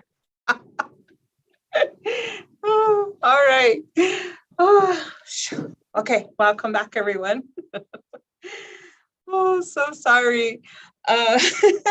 So with our, I'm happy to bring you this presentation about billing updates. And so just to start from the very beginning and give you an idea of where we are and where we plan to go for this year. I'm hoping not to take too much of your time here, but I also want to make sure you can ask any questions. You're welcome to ask questions at the end if it's helpful. Stop me mid-sentence, whatever you need to do. I will ask my staff to please check the chat if there's anything that creeps up to interrupt me and let me know if I need to address anything or clarify anything as we go through this. So let's begin. So anytime we have a brand new provider or a brand new staff member, we want for you to call us up, email us, and let us know that we need to register you into the BHSD STAR system. So if you haven't heard of STAR yet, or if you are well familiar with STAR, I roll my eyes because I know STAR isn't our best friend, but more like our frenemy. And so with STAR, we utilize that as it's two-pronged. So one is to enter your billing. One is to make sure you're submitting your supporting documentation, tell us what work is happening on the ground. And the second piece, how we use that information that you're putting into the system is for reporting. And so you might be like, I don't never see no reports. That's because it happens on the backside of STAR. And so I'm happy to share with you what that looks like going forward. And so we use the STAR system for different grant fundings to do some reporting on maybe then the purchase of, let's say for instance, the purchase of Narcan. How much did our providers purchase of Narcan? Or say for instance, how much funding was spent on environmental strategies? How much money was spent on information dissemination? And so we utilize that on the background of the STAR system. So as you can see on my slide here, these are just some general reminders. We strongly encourage each provider to have at least at minimum 2 staff people registered in STAR. You can have more than that, FYI. You can have more than that.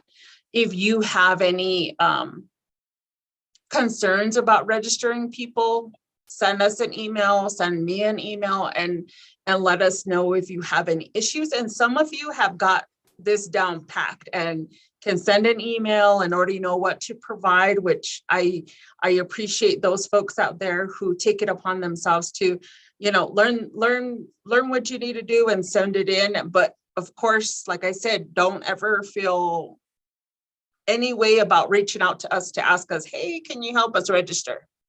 We're happy to do that because there's sometimes STAR can ask you some confusing questions. So, but we'll be there to help you. In addition to being registered in STAR, we want to provide you training. So I will tell you, yes, BHSD STAR does provide training videos and guides, and they want to show you how to do billing, but we want to show you what we require of you in regards to your billing as well. So please reach out to a program manager and reach out to me, CC me, and let me know, hey, Tone, I need some training. Can you just walk us through? And so I am here, we are all here to learn and help one another. And of course, the reason why I want you to reach out to your program manager is because they're also in the process of onboarding and learning, and we're all gonna do this together as a team. And so we're here to help one another. The last piece of information on this slide is hopefully valuable to you. This explains that we enter billing using what we refer to as the CSAP 6. And I put a screenshot, which you should be able to see in your billing. And if you don't see these, let me know. And this is, the CSAP 6 is primarily for, let's say, for instance, our block grant providers. Now, I know we have FR Care providers on here. I know we have PDO providers on here. We might have SOR providers on here. So the different discretionary grants, these categories will vary.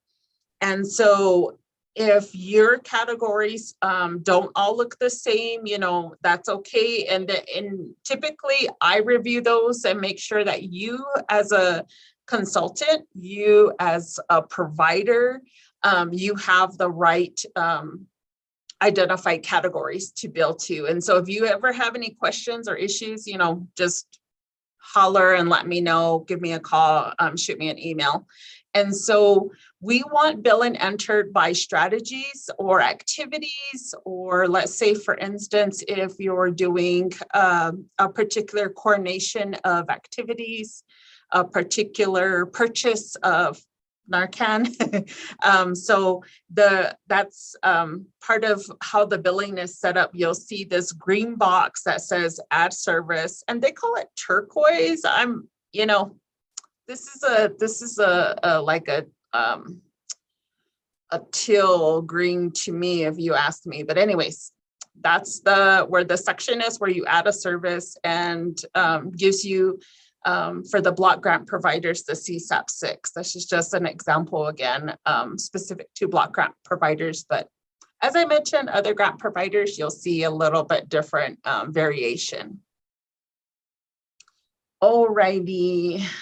So the next piece of our billing information download today is that when does billing happen?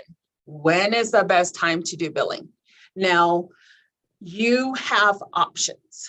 Okay, first option, number one, you can bill on a monthly basis. So say, for instance, you want to bill for the month of January. You have till the end of February, the last day of February, to bill for the month of January. If you choose to bill twice a month, you have 2 dates in which to get that information in.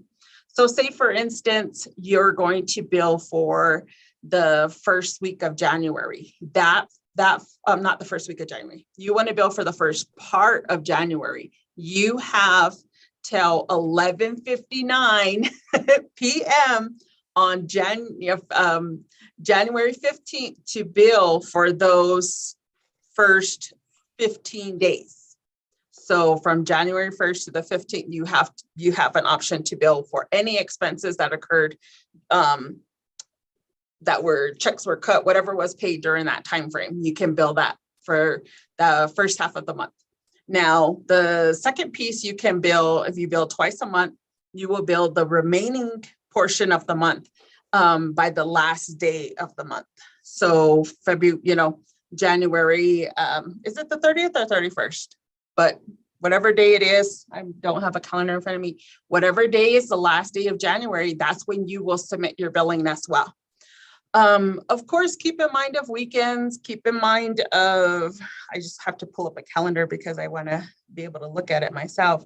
If you identify that the last day of the month is on a weekend, then you want to be prepared and shoot for, that Friday before the last day of the month to enter your billing, so that you're doing it during the work day. So the last day of February is on a Tuesday, which means, according to this slide, your invoice will generate on March 1st, if we're talking about the month of February. I hope that wasn't confusing at all. Sorry about that. So those are the two options. You can bill per month or twice a month. Now, if you are working on billing and you see, you're like, Tone, I have all these activities coming up. They're all going to happen on Tuesday, the 28th. I know I will not get in my billing. There's still more options. So one idea that I encourage providers to do so that you're not backlogged, or you don't have to do additional work to submit an open billing window request, which will be our next slide, is you can enter just one line of billing. One line of billing. And it doesn't have to necessarily be an exact amount. I'm not an exact amount. How do I say this? You can enter one line item for one activity for $1. And it provides you 30 days to enter more billing before it kicks it back into the system and says, no, we're not going to accept that invoice. So there's options. And I can tell you more about that if we want to talk at a later time and explain that a little bit better. I can do that. And so I just want you to know that there's always options. There's always workarounds that we figured out because we've been dealing with this system for a very long time. Now, open billing window requests. Some of you may have heard these words before, and some of you may have not. When do we request an open billing window? This is when there are extenuating circumstances. Now, I love those two words. And it's funny because typically when I think of that, I'm like flat tire, and car broken down. But actually it can be you don't have the opportunity to complete your billing in that timely manner that you wish you could, right? We all wish we could submit our billing in a timely manner. And I know that's the responsibility, the expectation that's been set.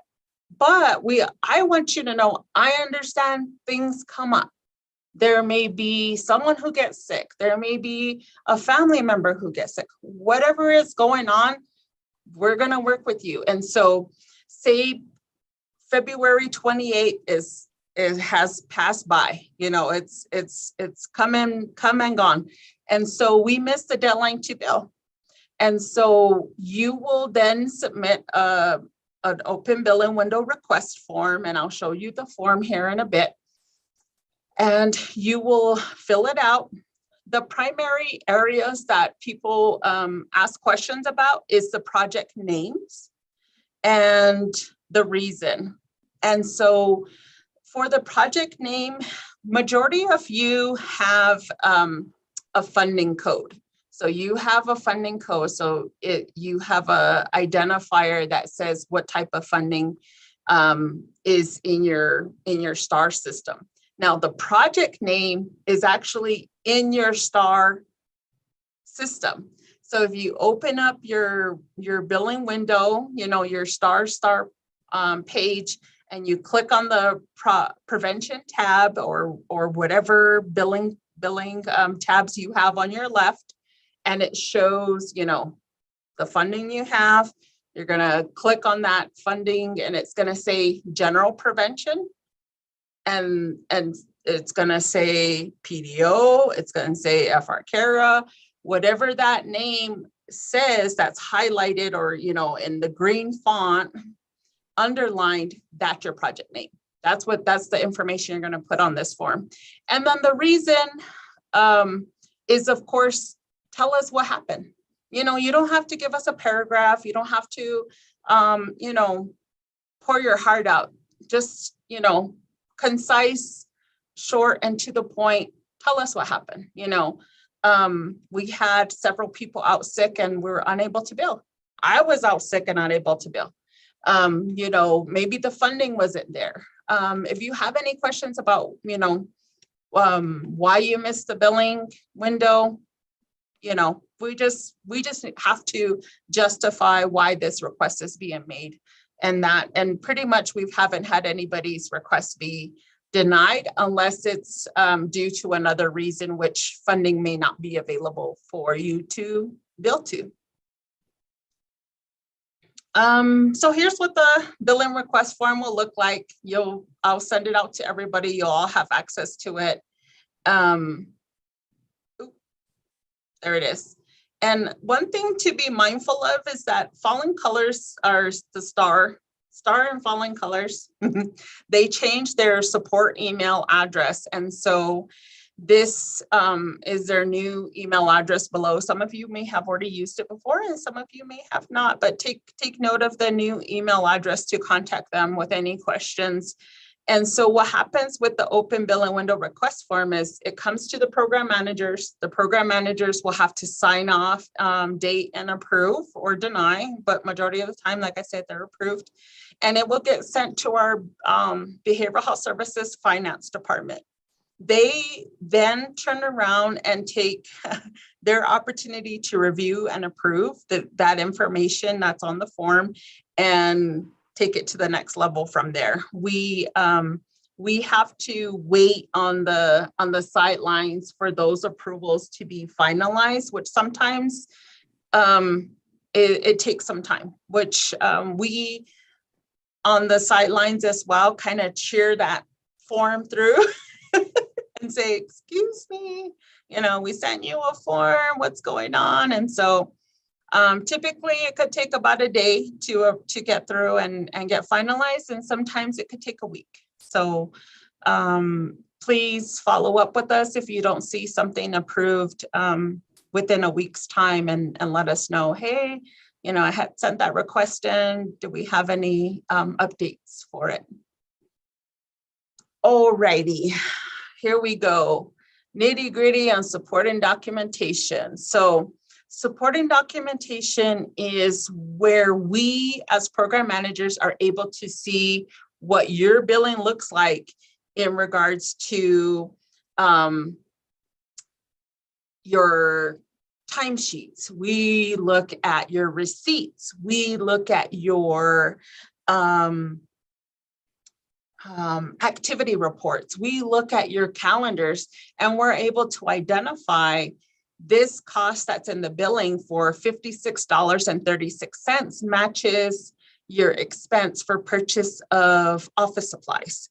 And so we want to mirror those expenses and make sure that there's concrete justification for each cost.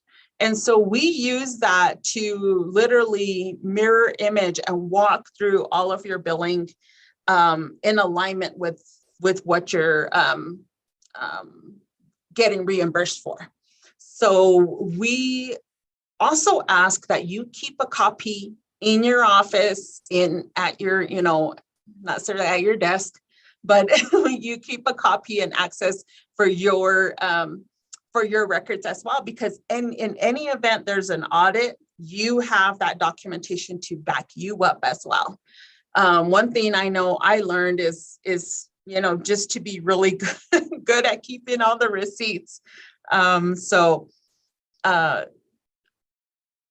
One of the things we do look for in STAR is the matching of the totals. And sometimes, we get one total that's 1 cent off.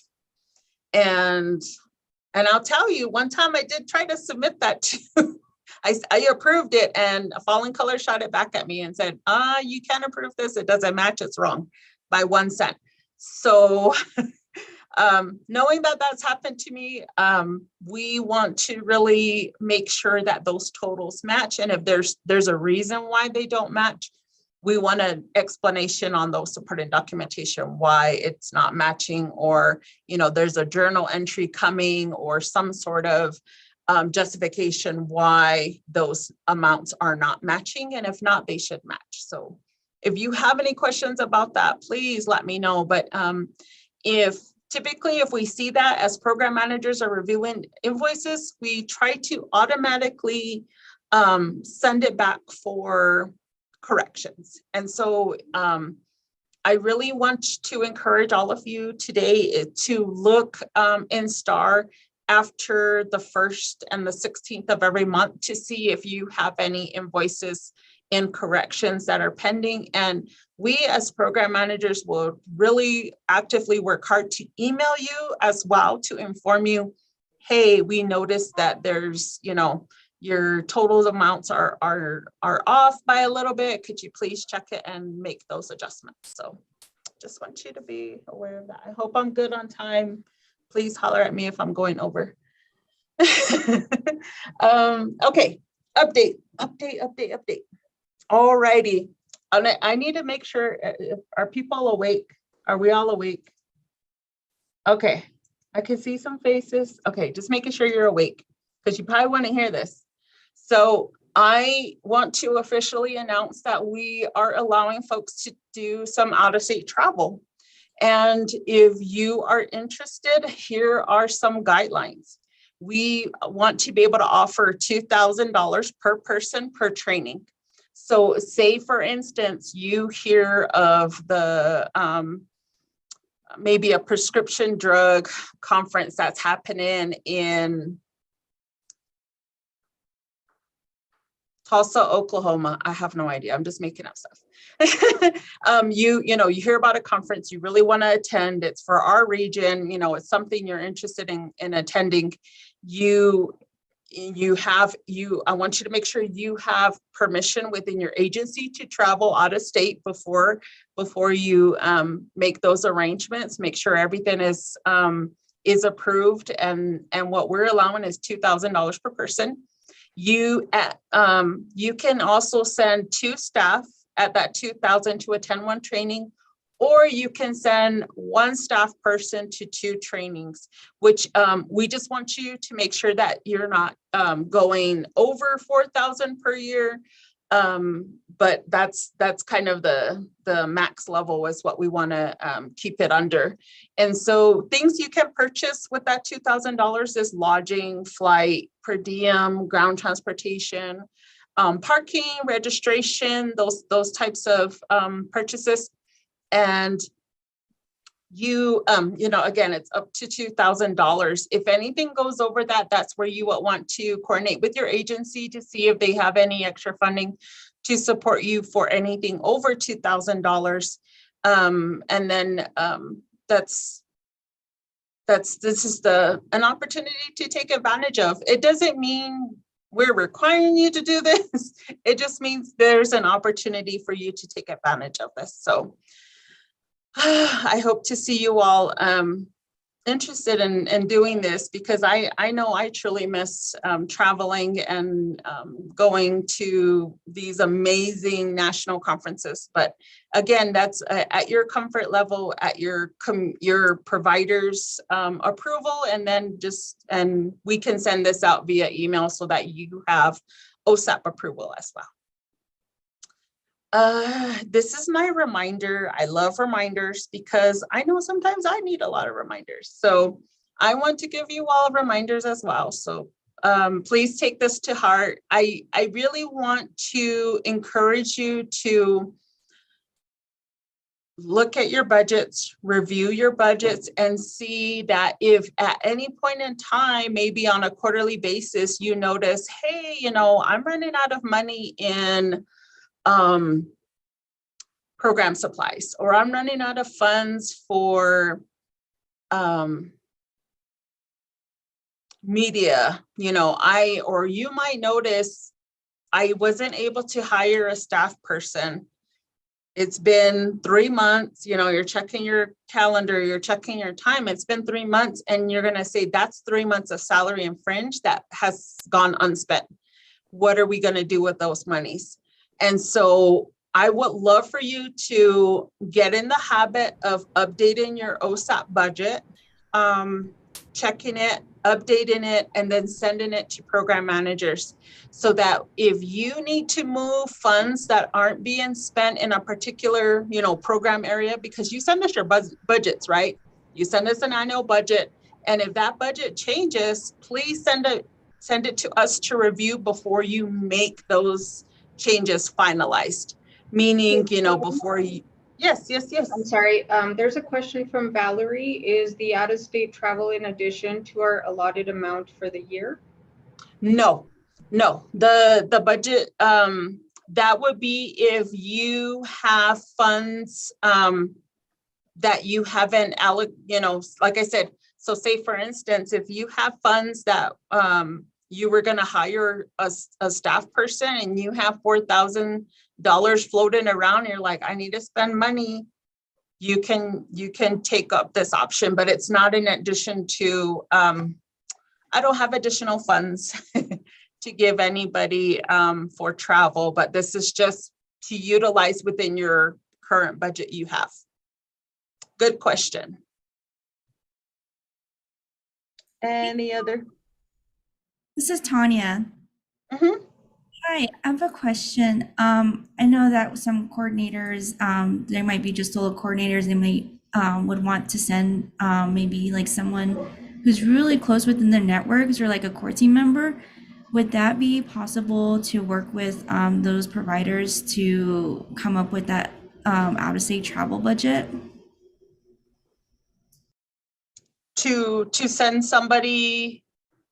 Yeah, to send them to trainings. Oh, sure. Okay, great. Thank you. I would strongly encourage you to send core team members, coalition members to training if you can. I would definitely encourage that. Thank you, Tone. And I'm sure that if they have any more questions, they can just back in touch with you. All right, sounds good. And then let me see. All right. So we're planning to host a webinar.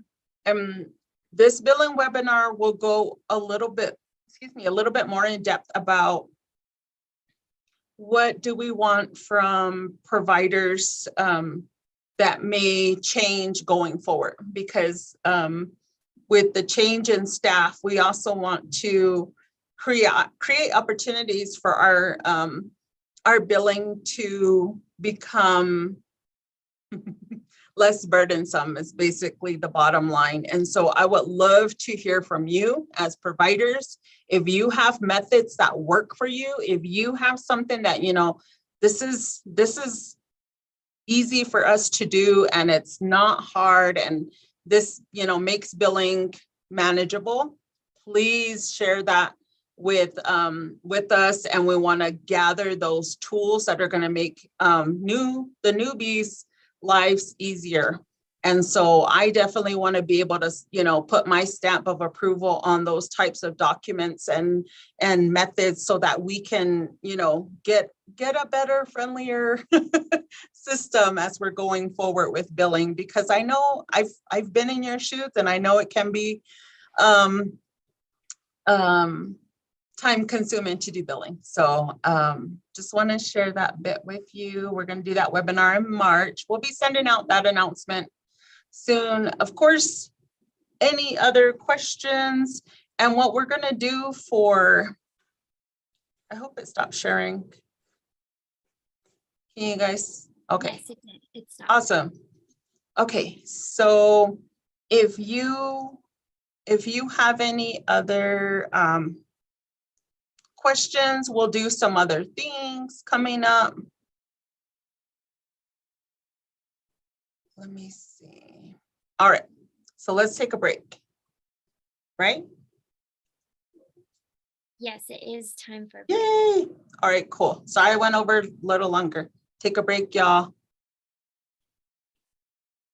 When would you like us back, Tone? Would you like a 10-minute break? Oh, or a 15-minute break? Let's return in 12 minutes. Perfect. Thank you. We'll see you then.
Thank you. All righty.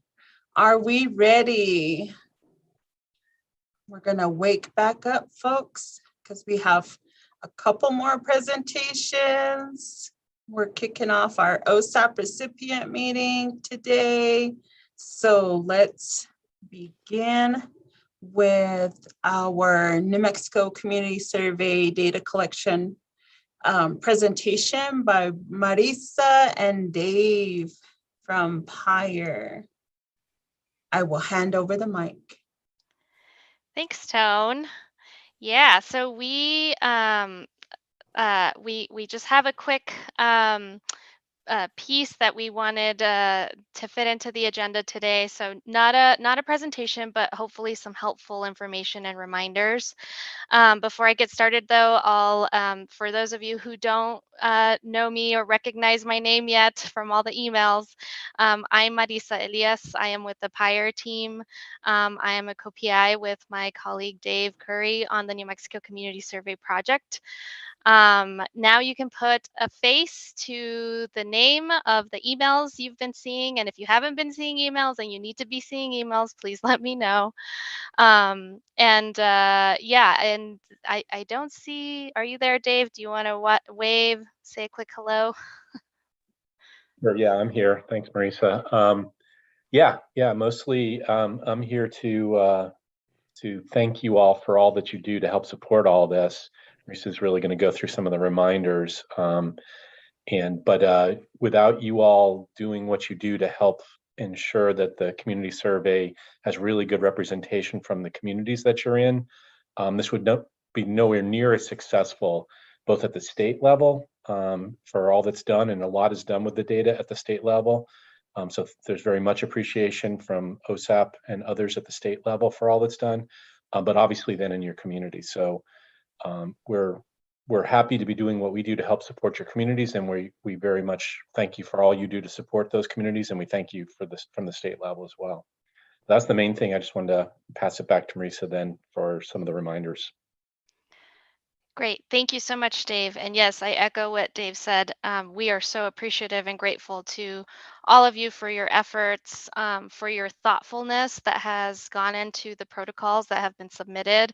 It's been really, really great to get a chance to see what everyone's doing. It's been great to see people start to think about different ideas, or maybe getting out into the community to do some more in-person data collection. So we're really excited to see all that activity, and just know we're here to support you. There is no question too small. And so please reach out while you're in the field. If you're prepping late at night, the day before, don't hesitate to send out an email. You'll be surprised, I might be online. So don't hesitate. Okay, I'll get started with some reminders. A lot of these were included in an email that went out at the end of last week. So just want to go over them again, a few updates. The first is going back to the protocols that have been submitted. Some have started receiving some feedback from the SEOW and Pyre reviews. Some of those started going out yesterday. They should all be, for those that have both reviews be finished, sending out today, the end of the day today. There might be a couple who might need a few more days. We are in communication and working with you, and we'll make sure that you are at a good spot and you feel good about getting started. And all that to say too, that even if your protocol doesn't, we're still working on it. Come the 27th, no need to worry. It's okay that you're not like ready to go on the 27th. If you are, that's wonderful. But this is a process, and we are here to help you feel good about your protocol and your activities. But anyways, as you start receiving that feedback, don't hesitate to reach out if you have questions about what the feedback means or what you need to do. We did our best to try to outline and make it as streamlined as possible this year, so that it's a one and done. You feel good and you're ready. So yeah, let us know. let's see, the other reminder is just that if you receive your feedback and you're good with your protocol, it's been approved, just remember you can't start your data collection activities until the 27th. And that's when the survey the online survey will open. Okay, the next thing I want to do is I am going to share my screen. I want to point you all to a very important website. So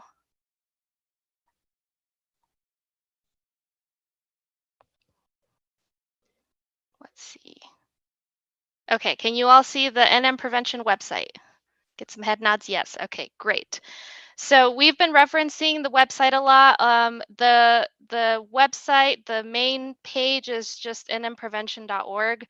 But if you come over here to program evaluation instruments and you go to New Mexico Community Survey, this is what we've been referencing in the trainings and the handbook and the emails of like where you're going to find, uh, I believe, almost all the info you're going to need. So just to remind everyone, there are these training videos, especially for those planning to do face-to-face data collection. We just really encourage you to go take a look at that video. It provides a lot of hopefully good and helpful information, especially if it's been a while since you've been out in the field collecting surveys, just some good reminders. Also, I do want to take the opportunity to say that as you're watching this, if you have recommendations or feedback about what would be helpful to have in the video, what maybe was confusing, that is very welcome and much appreciated. This is our first year launching this series of videos that we hope like are just accessible, and we tried to make them a little brief. That way you don't have to like watch a 1 hour video in a sitting. These are broken up. The longest one is this face-to-face data collection training because there is quite a bit of information in there. Anyways, we wanted to encourage you to pop in here and go check this out. We also posted the live training that we did in February, which basically a lot of this information is covered in the developing a community protocol. That's what that focus of that training was. But if you wanted to see what that was like, that's a longer video. The other tab here is this was all mostly related to developing your protocol, but this is where you can find the handbook that has a lot of information. We have some cool new features in it. Could probably answer a lot of your questions in here. But if you don't want to look at the handbook, again, just please send me an email. We are happy to answer questions. You'll also find the take-home information for if you are doing paper survey or in-person face-to-face administration. So whether that's the paper survey or the tablet, you are required to provide take-home information to the participants. That's where this is. And it's got both the English and the Spanish, and that way you can print it front and back. That way you don't have to like count how many Spanish you need, how many English, like you'll have them there ready. The other exciting thing is, oh, before I get to that, we also posted the template of a data collection tracking log that you can use. We hope this is helpful in when you're out doing in-person recruitment and data collection. This is a template you can use to help you track how many surveys you administered that day, things like that. This isn't like this template itself is not the required format. You are required to keep a tracking log of your data collection activities, but you don't have to use this template specifically. So if you want to make your own based off of this, that's perfectly fine. We just wanted to provide something in case you didn't have one handy, or maybe you're new. The last thing is we did get that MVD letter of support. So you can download that on the website as well. We're really, really grateful that we continue to count on their support to invite the community, the local community programs to come put up posters or, whatever it is. We recommend you have this letter with you when you go to your local state ran MVD to ask, just to give them a heads up, like, we want to come administer some surveys, or maybe you want to put up some posters, but we do realize that the It might look different in each community, how MVDs are doing appointments. I'm not sure. I couldn't tell you if people are sitting in the waiting room again like they used to, or how that looks. So I recommend you going to check it out before you go set up, just so you have a good idea and you can come prepared. I All do right. have a couple questions for you in the chat, Marisa, and it looks like Christina Empire has been providing some responses here, but I just want to make sure Great. folks are Thank aware of you. those questions. All right, let's see. Okay. Ads. Will we receive approval denial at the same time that we receive protocol approval? Yes, if you sent in ads with your protocol submission, we'll let you know about those. Also, as you are developing them throughout the data collection period, just send them over.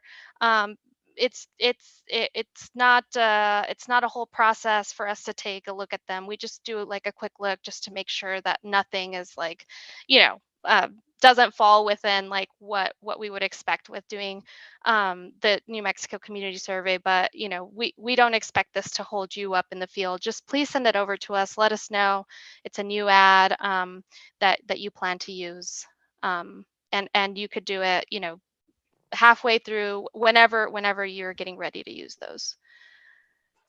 Let's see, could the MVD letter of support be used for other potential collection sites? Do you mean if that's about the template? Yeah, you're welcome to use the wording. If you want to take it and create a letter for someone else, yeah, absolutely go for it. I think that's maybe what the question was getting at. When can we expect flyers to arrive? That's a great question. That is one of the next things I'll get into. So let me stop my sharing. Are there any questions about the website? Everyone familiar? If you're not familiar, go check it out. Okay, I'll keep going and I will answer the question about the flyers here in a sec.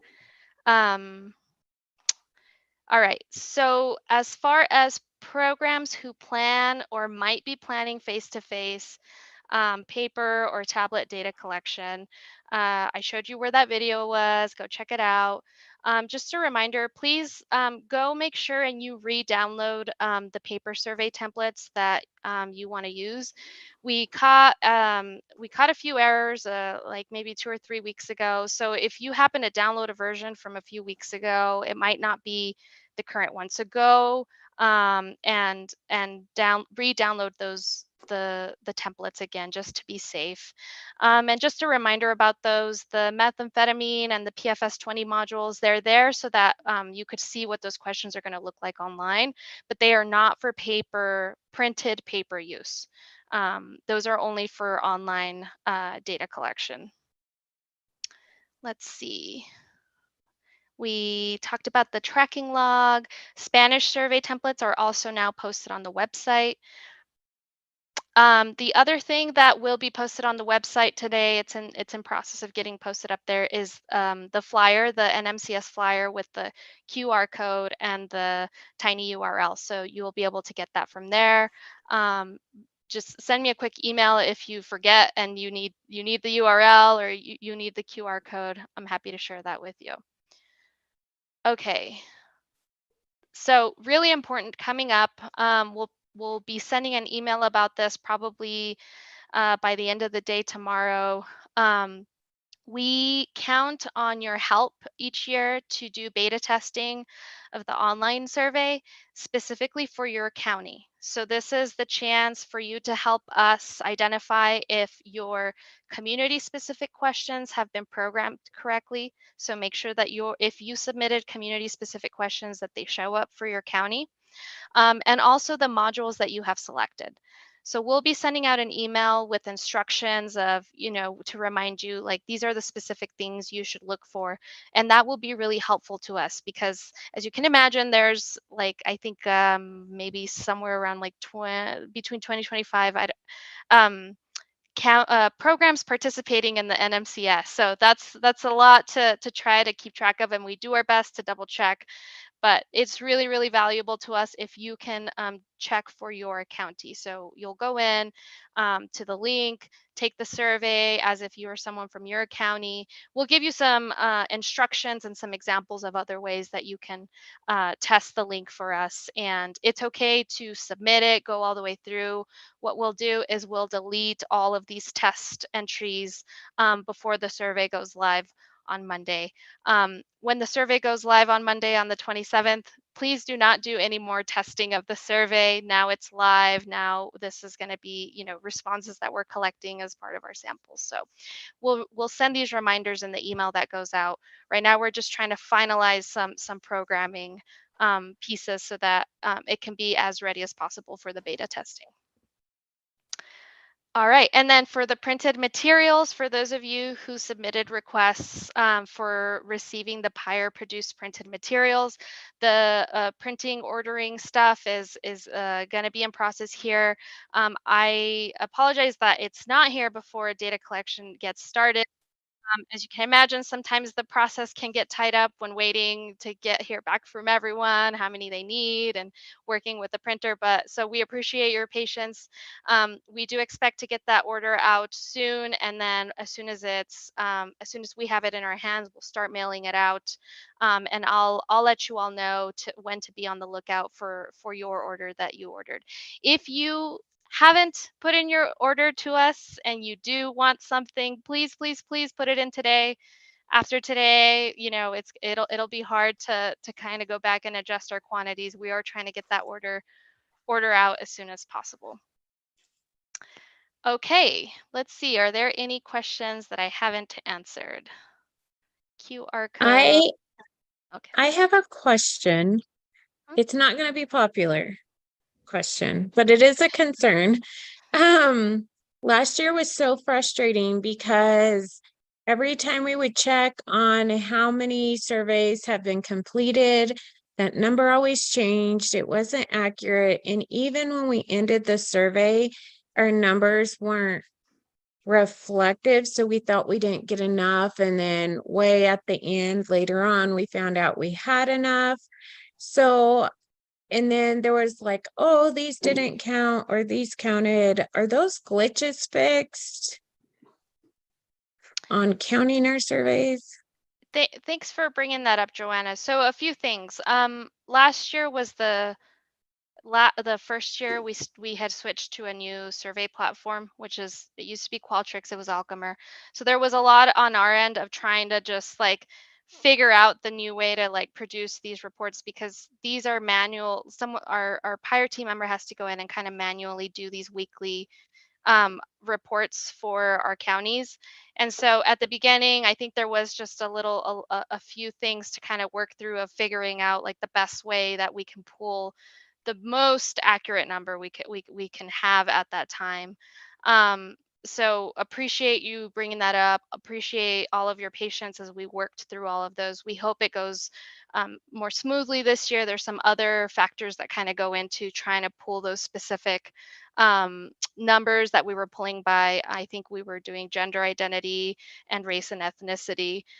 We think that the way that the question is this year, it might actually make it a little faster for us to pull that by county. But yeah, so hopefully that goes a little smoother. As far as the numbers matching at the end, there is a process when the survey closes and we have all the results, right? That then the data have to get cleaned. And so we have to like go through and clean out like responses that don't count, you know, things like that. So that you have a good quality data set that gets sent to you. So that's probably where also you'll see a little bit of the numbers change. But yes, we do hope that this year that can go a little more smoothly. And as we start to do those, if just please let us know if something looks weird, something looks off, because then we can just correct that as early as possible if there's an issue or an error. I hope that answers your question. Oh, Tone, it looks like there's a question on the budget. Maybe that's something you can answer. Yes, if you have submitted a budget, we should be reviewing those and getting back to you as soon as possible. And I'm hoping probably no later than this week to let you know if we see any issues with those. But as long as, you know, as long as you're in alignment with previous years' budget requirements, I don't really foresee any issues with anyone's budget. So we will get back to you no later than this week. Thank you. Thank you, Tone. Great. There's one additional question. I'm not sure if we saw our answer, or no, yes, we did. Michelle asked if there a current QR code we can put on our ads for this year's survey, and I think you did address that, Melissa. Yes, that'll be up on the website today, but Michelle, I can also just directly send that to you if you need it. But you know, if you want to be working on something right away.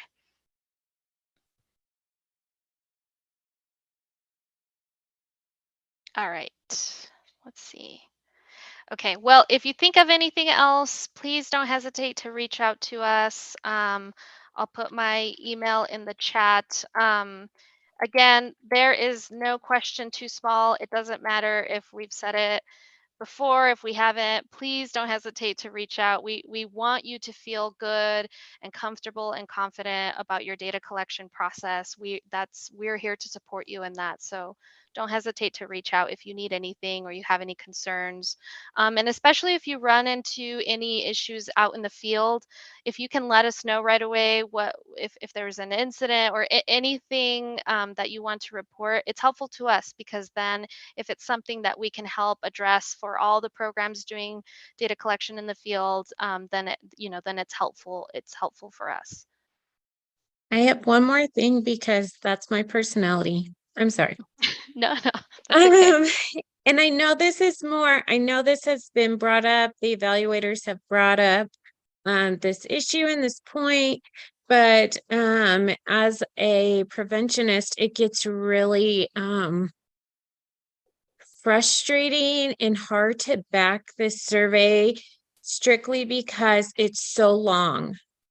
And then halfway through, you have people that just fall out and don't finish the surveys. And then how can we possibly look at shortening these surveys, because they're like 20 minutes long and people quit taking them? I don't know how we can solve that with getting all our answers. I don't know if we do it twice a year, but then you won't get the same people. I don't know what the solution is, but that's my feedback from my community.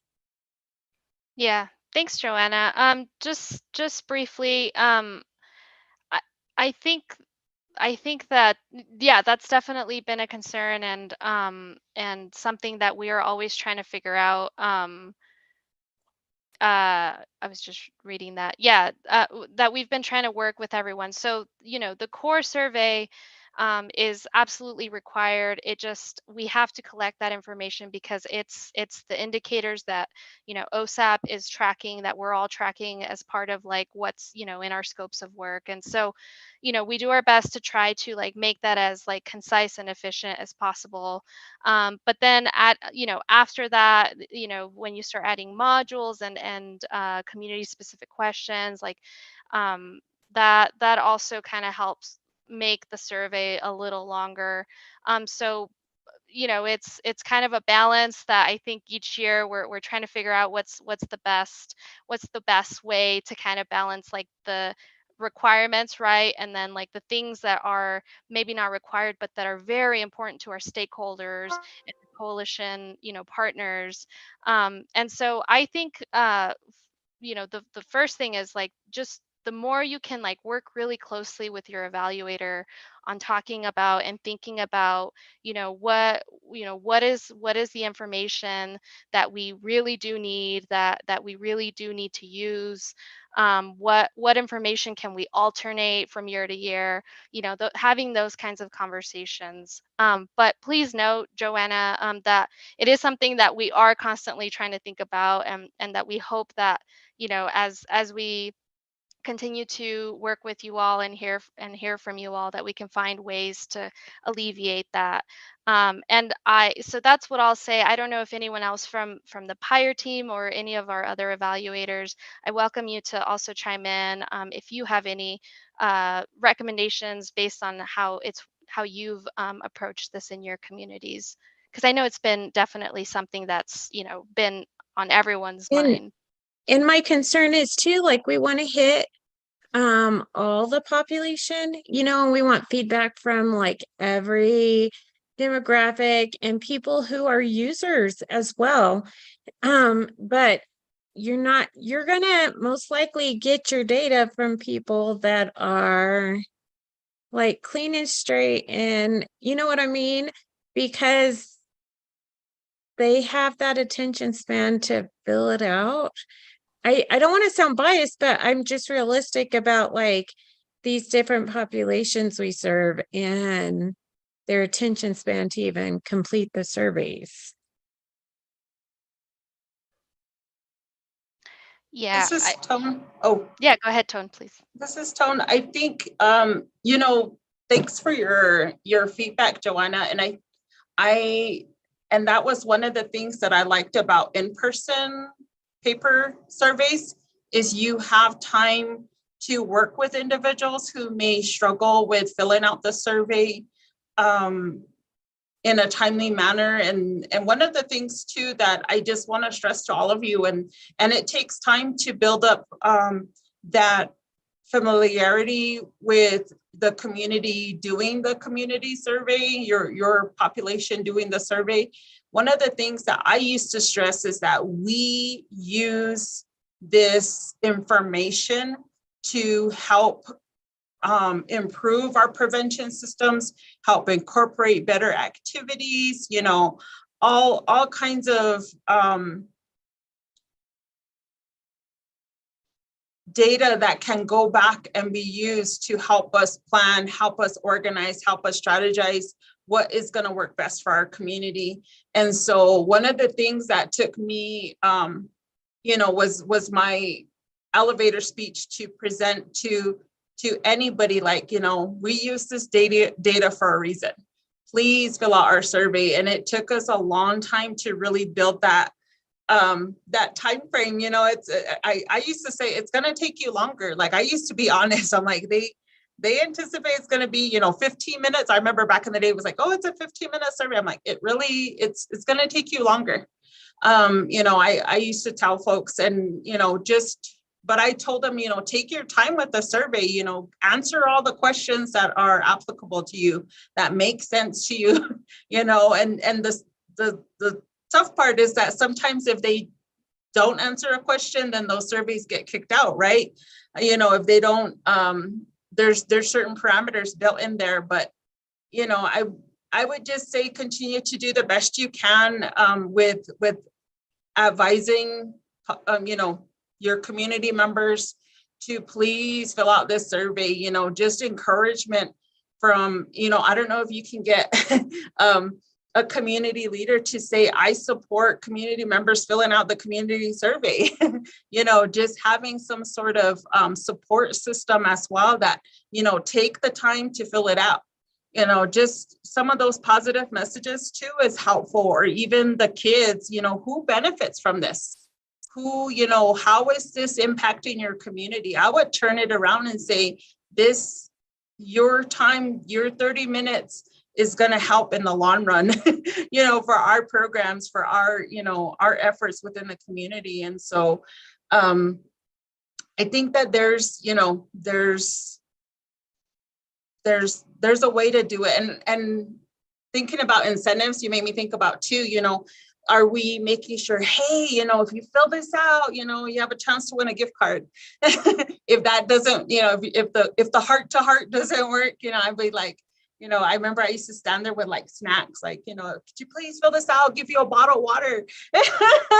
Even some of those simple things. And that's kind of the stuff where I work better in person, where I'm like, I could sell people on doing the survey versus online. But, I think if there's a way for somebody in your community to say, I want to encourage our you know, our county to please, you know, fill out this survey. It's gonna have, you know, it's gonna have a strong impact on what's happening in our prevention systems, or, you know, our outreach that's being coordinated across our community, you know, just brings to light a lot of different things. So just wanted to mention that.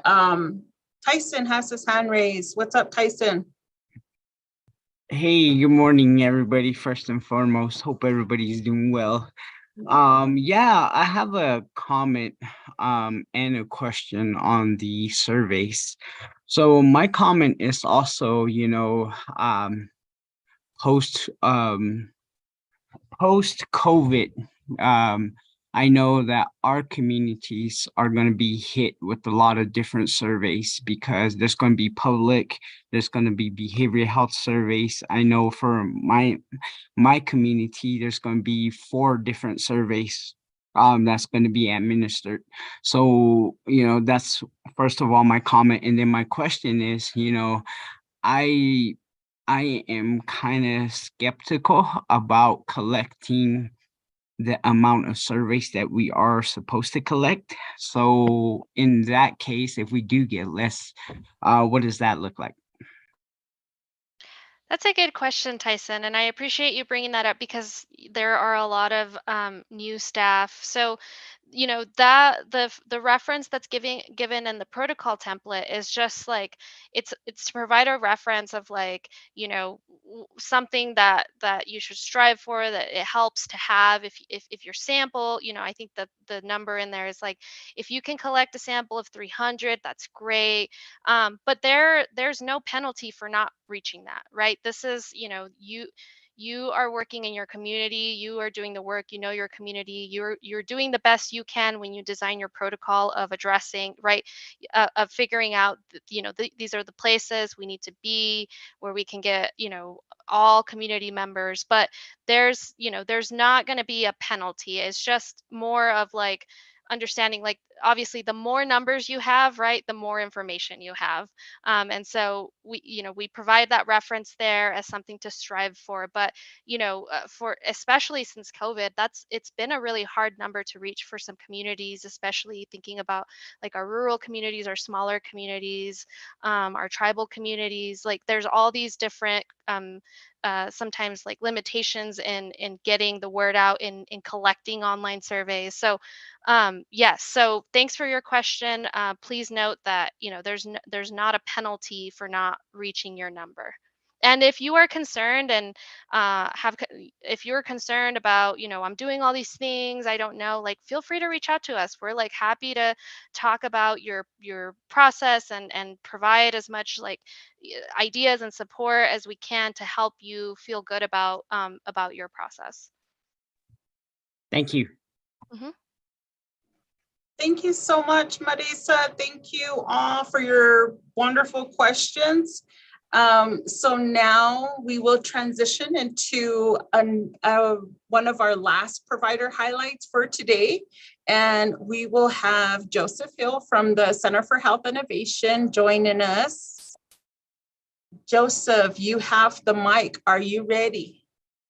I am ready to rock. Let's do this. Awesome. All right. So can everybody hear me? Can everybody see me? Yes. Yes. Yay. All right. So I need a favor from everybody so that we can move forward in a positive manner. All right. Look, we've all been on Zoom for a while. We have Zoom fatigue. I need everybody to get their brain chemistry right first. So whether you're on camera or not, could you just smile for me? Just trick your brain. It doesn't even have to be a real smile. All right, good. Now, I realized a few things, and I'm just going to say these up front. Now, I have a 30-minute presentation that apparently I need to now do in 10 minutes. And 2, I'm like the last person before lunch, it seems. So, look, I know where I am, so I'm going to do my best to move quickly for all of you guys, and so we can get our blood moving, get our blood sugar happening when we eat lunch and everything. So let me go ahead and share my screen. And hopefully you see the right screen, because You know, Tone, I identified with you. I've got 3 screens here, so I never know what people can see. Can everybody see the actual presentation, or do you see the notes? We see the presentation. Hooray! And Joseph, you have time. You can take the 30 minutes you need. You have time. Oh, that's dangerous to say to me. I used to be a okay. All right, so I'm here to talk to you today about doing prevention work in rural spaces. And I like to call people that do amazing things rock stars. And I have the privilege of working with multiple rock stars. And I'm excited because many of you, if not all of you, are rock stars. So I want to share with you our top 4 prevention hits. If you didn't catch that, my name is Joseph Hill. I'm the Director of Prevention and Community Collaborations with the Center of Health Innovation, which is New Mexico's Public Health Institute. So let's get going here. All right, so just a little bit about my background so you understand the perspective that I'm speaking from. One, I've been a rural and frontier health advocate for the last 10 years. I actually, before I took the position at CHI, I worked for the National Center for Frontier Communities for 8 years. I have prevention experience from different angles, so I'm speaking from a lot of different perspectives. So, you know, I've been a sector lead or a core team member in a coalition. I've been a coordinator. I've been a program director. I've been a fiscal agent. I know what prevention looks like from all of those perspectives, but I also understand the challenges from all of those perspectives in rural communities. Here at CHI, we currently represent 7 prevention coalitions, all serving rural areas. 6 of them are actually set in rural and frontier areas. One of our coalitions is in Dona Ana County, which is like the 2nd largest population center in New Mexico. However, it is surrounded by several rural communities that still struggle with similar rural struggles that any other rural community would struggle with. But since I'm introducing this concept of music into it, I think it's important that you know that I'm a lifelong musician. And if you see me back in my better days where I had a better hairline, this picture is probably about maybe 12 years old. I'm that brown and yellow smudge you see there on the screen, running a rock band from back in the day. All right, here is my favorite rock band currently, though, and this is our OSAP team. We span across 4 counties with our OSAP funding specifically. And so we have, and they're all on the call here today.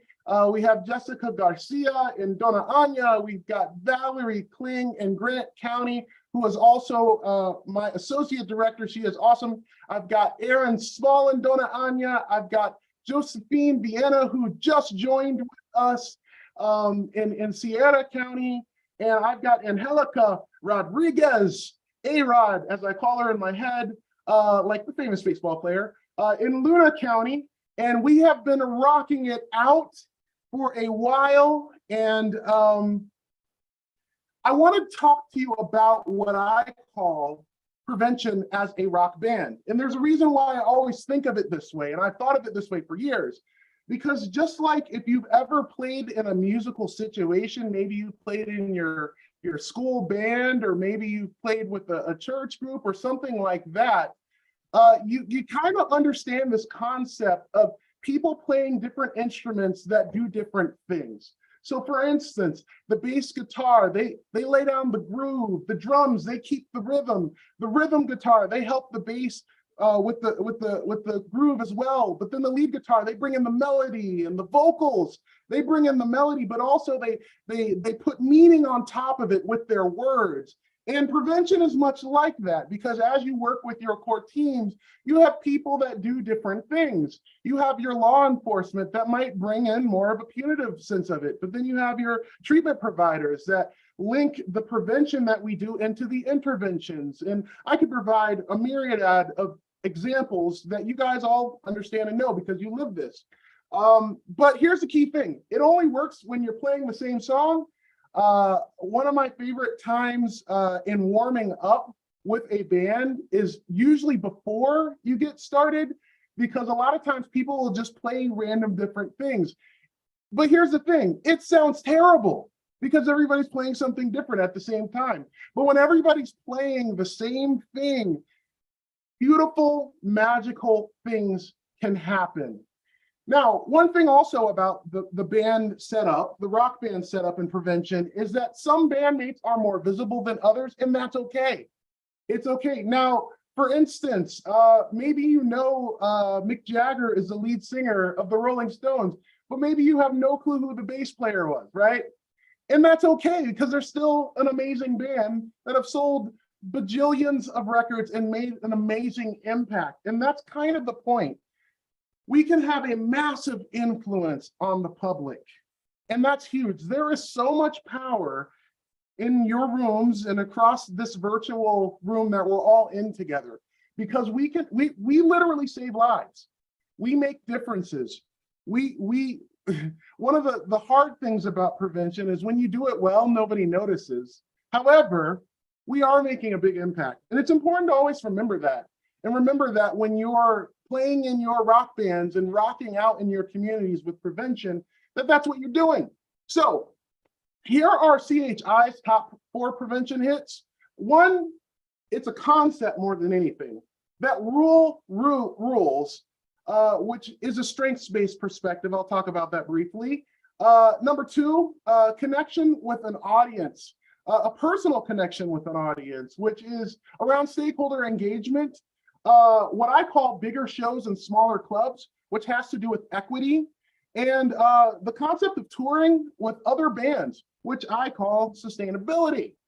So hit number 1, I want to talk about the strengths-based perspective, and maybe some of you on the call are from a social work background or a human services background. This is often one of the foundational principles of those modalities. The strengths perspective focuses on the strengths and resources of people, communities, and their environments, rather than their problems and pathologies. Now, those of you who live and work in rural and frontier communities, which, by the way, though my offices are in Silver City, I live in the metropolis of Lordsburg, and some of you are like, what's Lordsburg?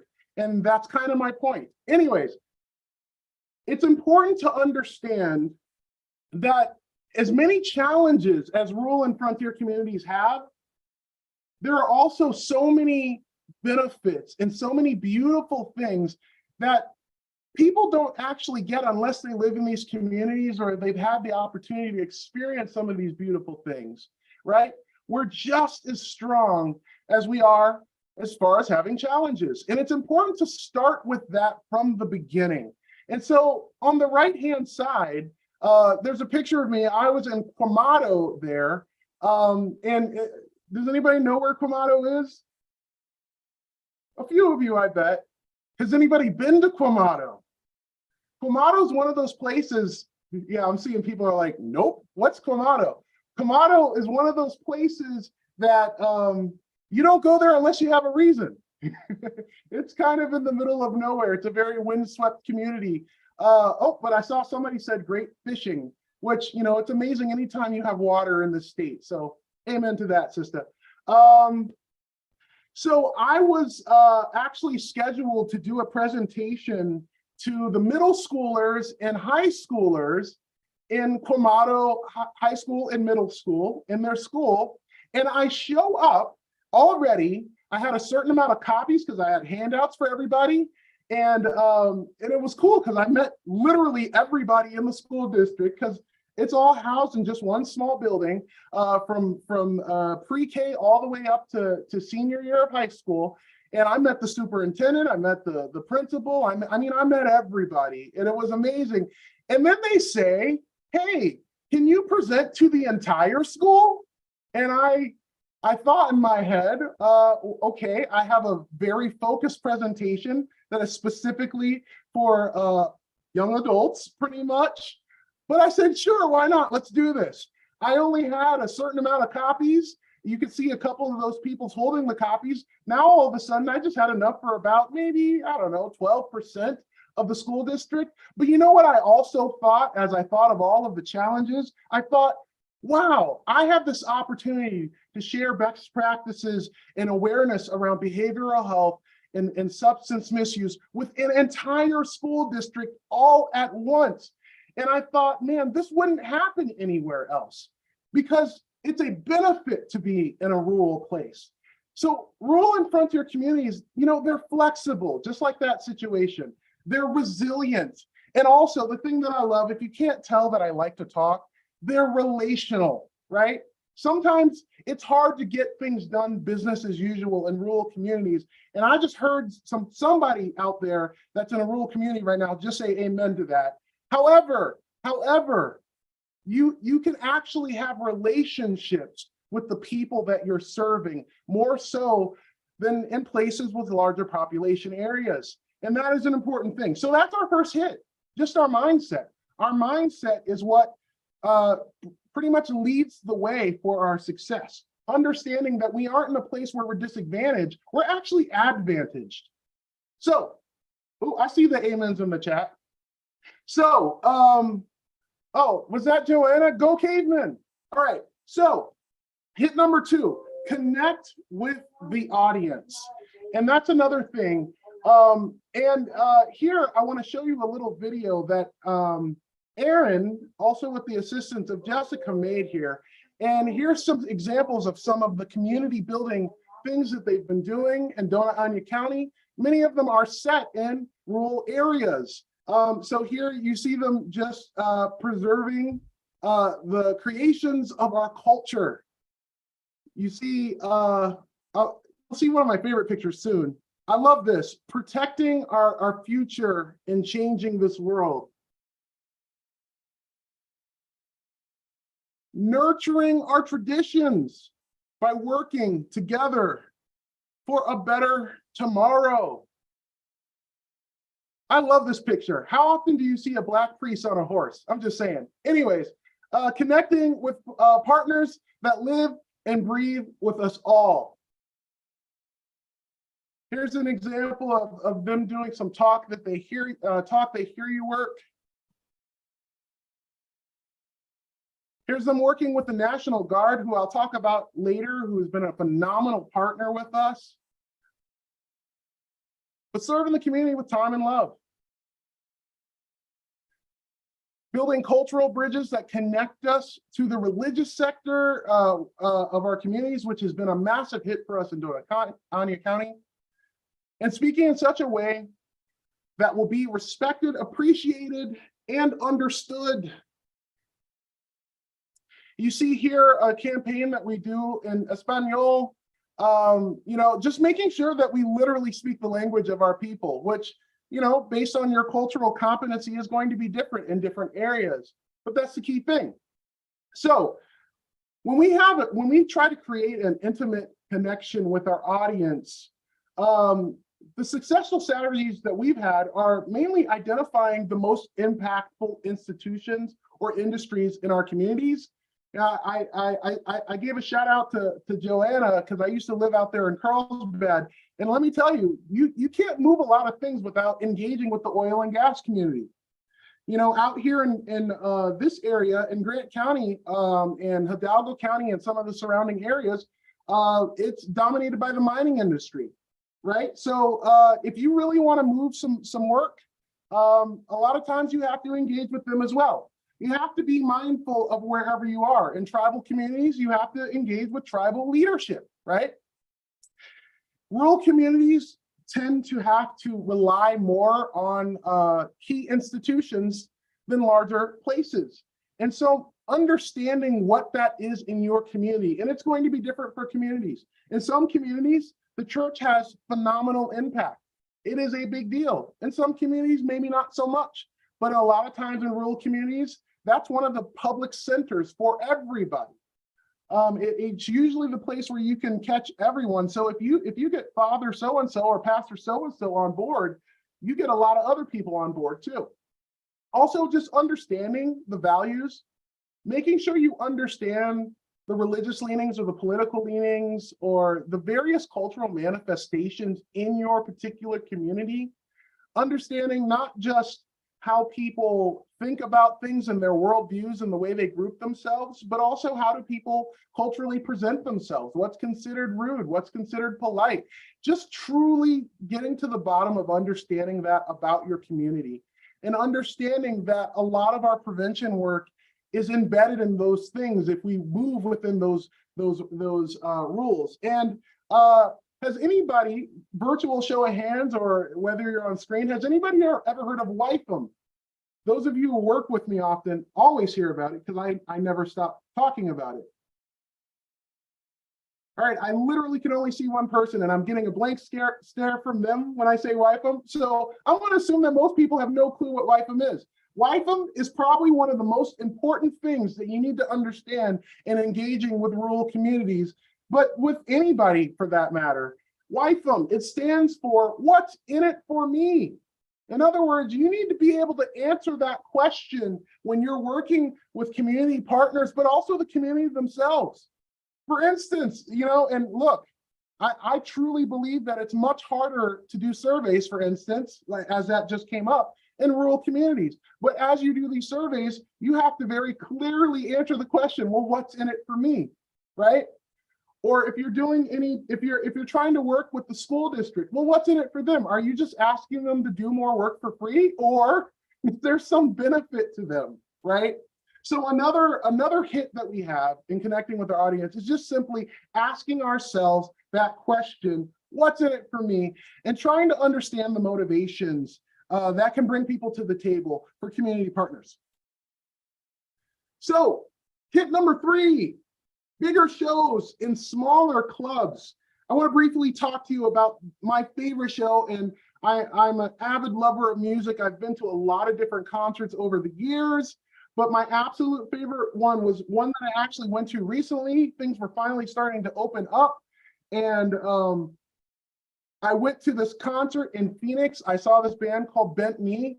You've probably never heard of them, and that makes me feel special because I have. Anyways, this band, which is an art rock band from Boston that nobody cares about, to be honest, was touring, and they never come out west because they're based in the East.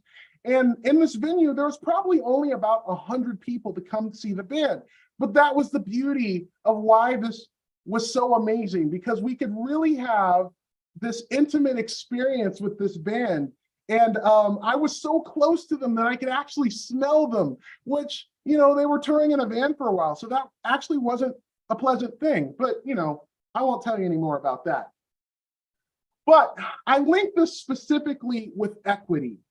All right. And because the reality is smaller and more geographically isolated populations often have fewer resources. Not often, they always have fewer resources, right? So what if we strategically flip this on its head to reach more people? In other words, instead of trying to work from the largest populations to get impact, what if we started with smaller communities and snowballed our influence? And I want to tell you the story of Angelica here, one of our rock stars in Luna County. One of her strategies that many of you probably have is to engage with the school system and make sure that their zero tolerance policies are addressed, and that people are doing the proper things with their policies that actually hurts our kid or does not harm our kids with unintended consequences. And she was having a hard time getting with the largest school in her district, with Lordsburg High School.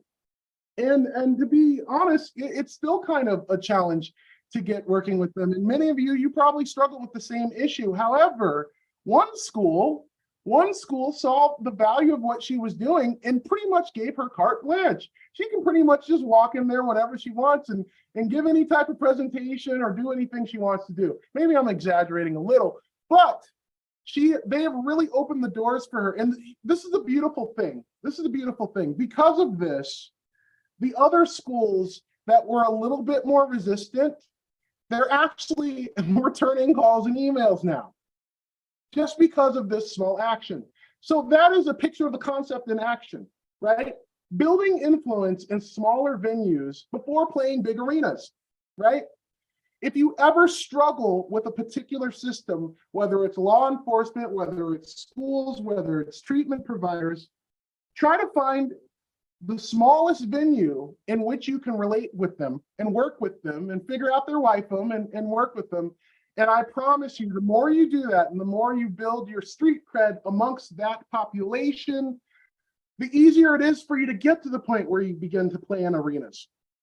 We strategically seek out smaller groups in specific populations for multiple reasons. One, if we pay attention to our data, a lot of times you can understand that some smaller populations may get larger impacts by working specific strategies within that population. However, I say run with that. Don't just do that just to check something off the box. I say start small on purpose with the intention of reaching the general population, because all of these smaller things that people are a part of, the general population is connected to. So that's our third hit. What's our fourth hit? Touring with other bands. Touring with other bands. Because we live in such a resource poor state, a lot of times we find ourselves competing for resources rather than collaborating with resources. I know I heard an amen from somebody on that one. I heard it out there. Here's the thing. Because we are a resource poor state, and many of us, oh, I see that amen, Dr. Lilliot. Because we're such a resource poor state, because many of us are in resource poorer counties and communities in the resource poor state, we can't afford to be competitive. We can only be collaborative to move forward. And so this has been one of our most successful strategies. And people see us, and yeah, we're kind of larger as CHI, and we're spread out, and we have a lot of things across the state. But the reality is, the reason why we appear so successful is because we're good at working with partners, because we have to in a state like New Mexico.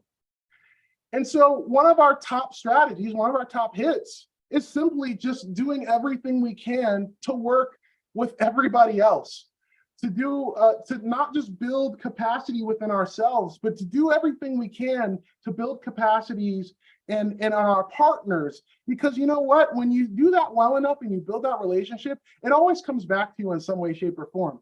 And they in turn build our capacity, and then everybody gets to win, and we get to see lives saved in our communities. So some successful strategies.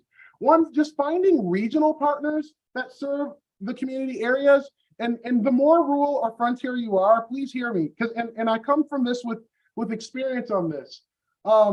You definitely want to involve all of the people in your community, but there are people outside of your community that probably have resources that can be very impactful in your community. They don't have to be the face, they can be the bass player, they can be the drummer, they don't have to be the lead guitarist or the vocalist. You be that person. People in your community can be that person. But find those regional partners. And sometimes they're not traditional partners. Sometimes they're corporations. Sometimes they're larger hospitals. Sometimes they're federal agencies. I don't know if you guys have had the opportunity to work with DEA, but they're a phenomenal partner. They're really changing a lot of their approaches. Whatever you can find, work with them.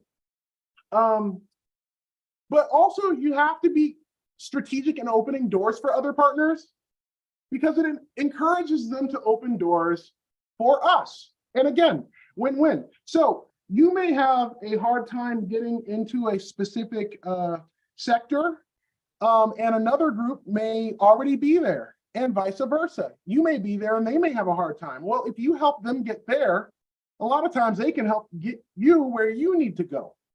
Or sometimes when you package yourself with somebody that has more cultural proximity, or what I call street cred, a lot of times you can get in the door when you couldn't before. And so we're very intentional here. And so you see our rock star here, Valerie, with the National Guard, who has been one of our primary partners in multiple counties, along with Silver City Schools, and working together to bring prevention efforts together. They have their initiatives, we have our initiatives. We work together, it's win-win. Doors are open, everybody's excited, which, you know, if people are in uniform, I want them excited around me because, you know, they have access to weapons. All right. Proactively assisting orientation of recently turned over partners. This is a huge opportunity. And I want to go back to the concept of the strengths-based perspective, okay? See, one of our challenges, and I know this is true for all of us on this call here today, we deal with so much turnover at every level, whether it's the state, whether it's in our own coalitions, whether it's the positions that we use for our coordinators, whether it's the partners and their positions and their leadership. New Mexico, at one point, led the country in people moving from it. That was recently, I think that was in 2017. And many of the people that left it were people that were just looking for work somewhere else. That's just what it looks like right now. However, how do we turn this challenge into an opportunity? Well, one of those things is helping your partners orient themselves with the pertinent community partners, with the prevention efforts. And here's the beautiful thing about that. When you do that well and you build a culture around that, when you have turnover in your own organization, they'll help you do the same. So that's another strategy that we do, one of our hits. But then I want to turn it back to you guys, because here's the reality. You guys rock. And I'm not just saying that to be cheesy and to just be positive. Like, it's hard to do this work. It's harder to do this work in a rural and frontier community, because you aren't going to have the same support that other people are going to have. And you're going to feel all alone. And a lot of times, what might be considered best practices maybe 10 years ago, maybe it's just showing up to your community. And you have to work at the speed of your community. It's hard. It's hard. Yet, we continue to remain, and we continue to be resilient, and we continue to be strong, and we continue to save lives and influence people for the better. So I want to commend you all for that work. And I want to commend you for staying in your communities as long as you can and doing that work where it is hard to do that work. And I want to say that you rock. So thank you. And I think I just hit the end of my time. I think I hit the end of all of our time. So I will just turn it back over. Thank you, everyone. Thank you so much, Joseph. Oh, I value your words so much. I swear you were, you took my notes or something. I'm like, he is right on track. And thank you for that wonderful, heartfelt presentation. That really hit me at the core, and I could totally understand where you're coming from, and I hope all of our providers out there understand as well, and felt something good from this from your presentation. And so thank you so much for sharing. Thank you so much for your insight, and I love I love your interpretation, your rock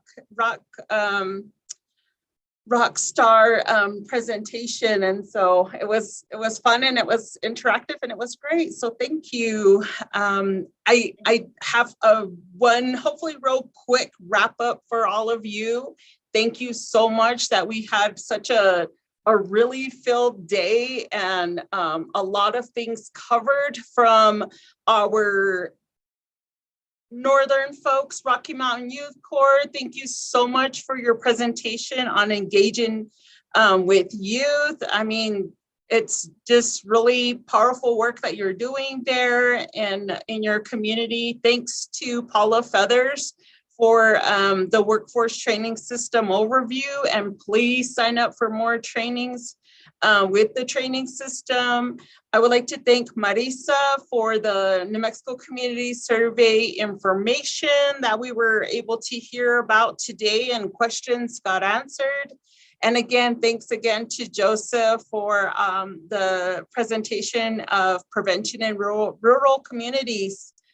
For tomorrow, we will have a couple different breakouts. And so tomorrow, Wednesday, February 22nd, please join us again. Our SAPT providers, block grant providers, you will, I hope you have all registered for all 3 trainings. Because we get to have some time with you all to discuss the WISE document tomorrow in the morning. And then for the 10, and that the morning starts from 9 to 10 with the WISE document breakout session. And then from 10:20 to 11:20, we will have promising approaches for reducing substance misuse related health disparities in rural contexts. And there will be a separate Zoom link for that. If you are registered for that, you should have received that Zoom link. And then we have an additional training from 11:40 to 12:40, which is decolonizing mental health.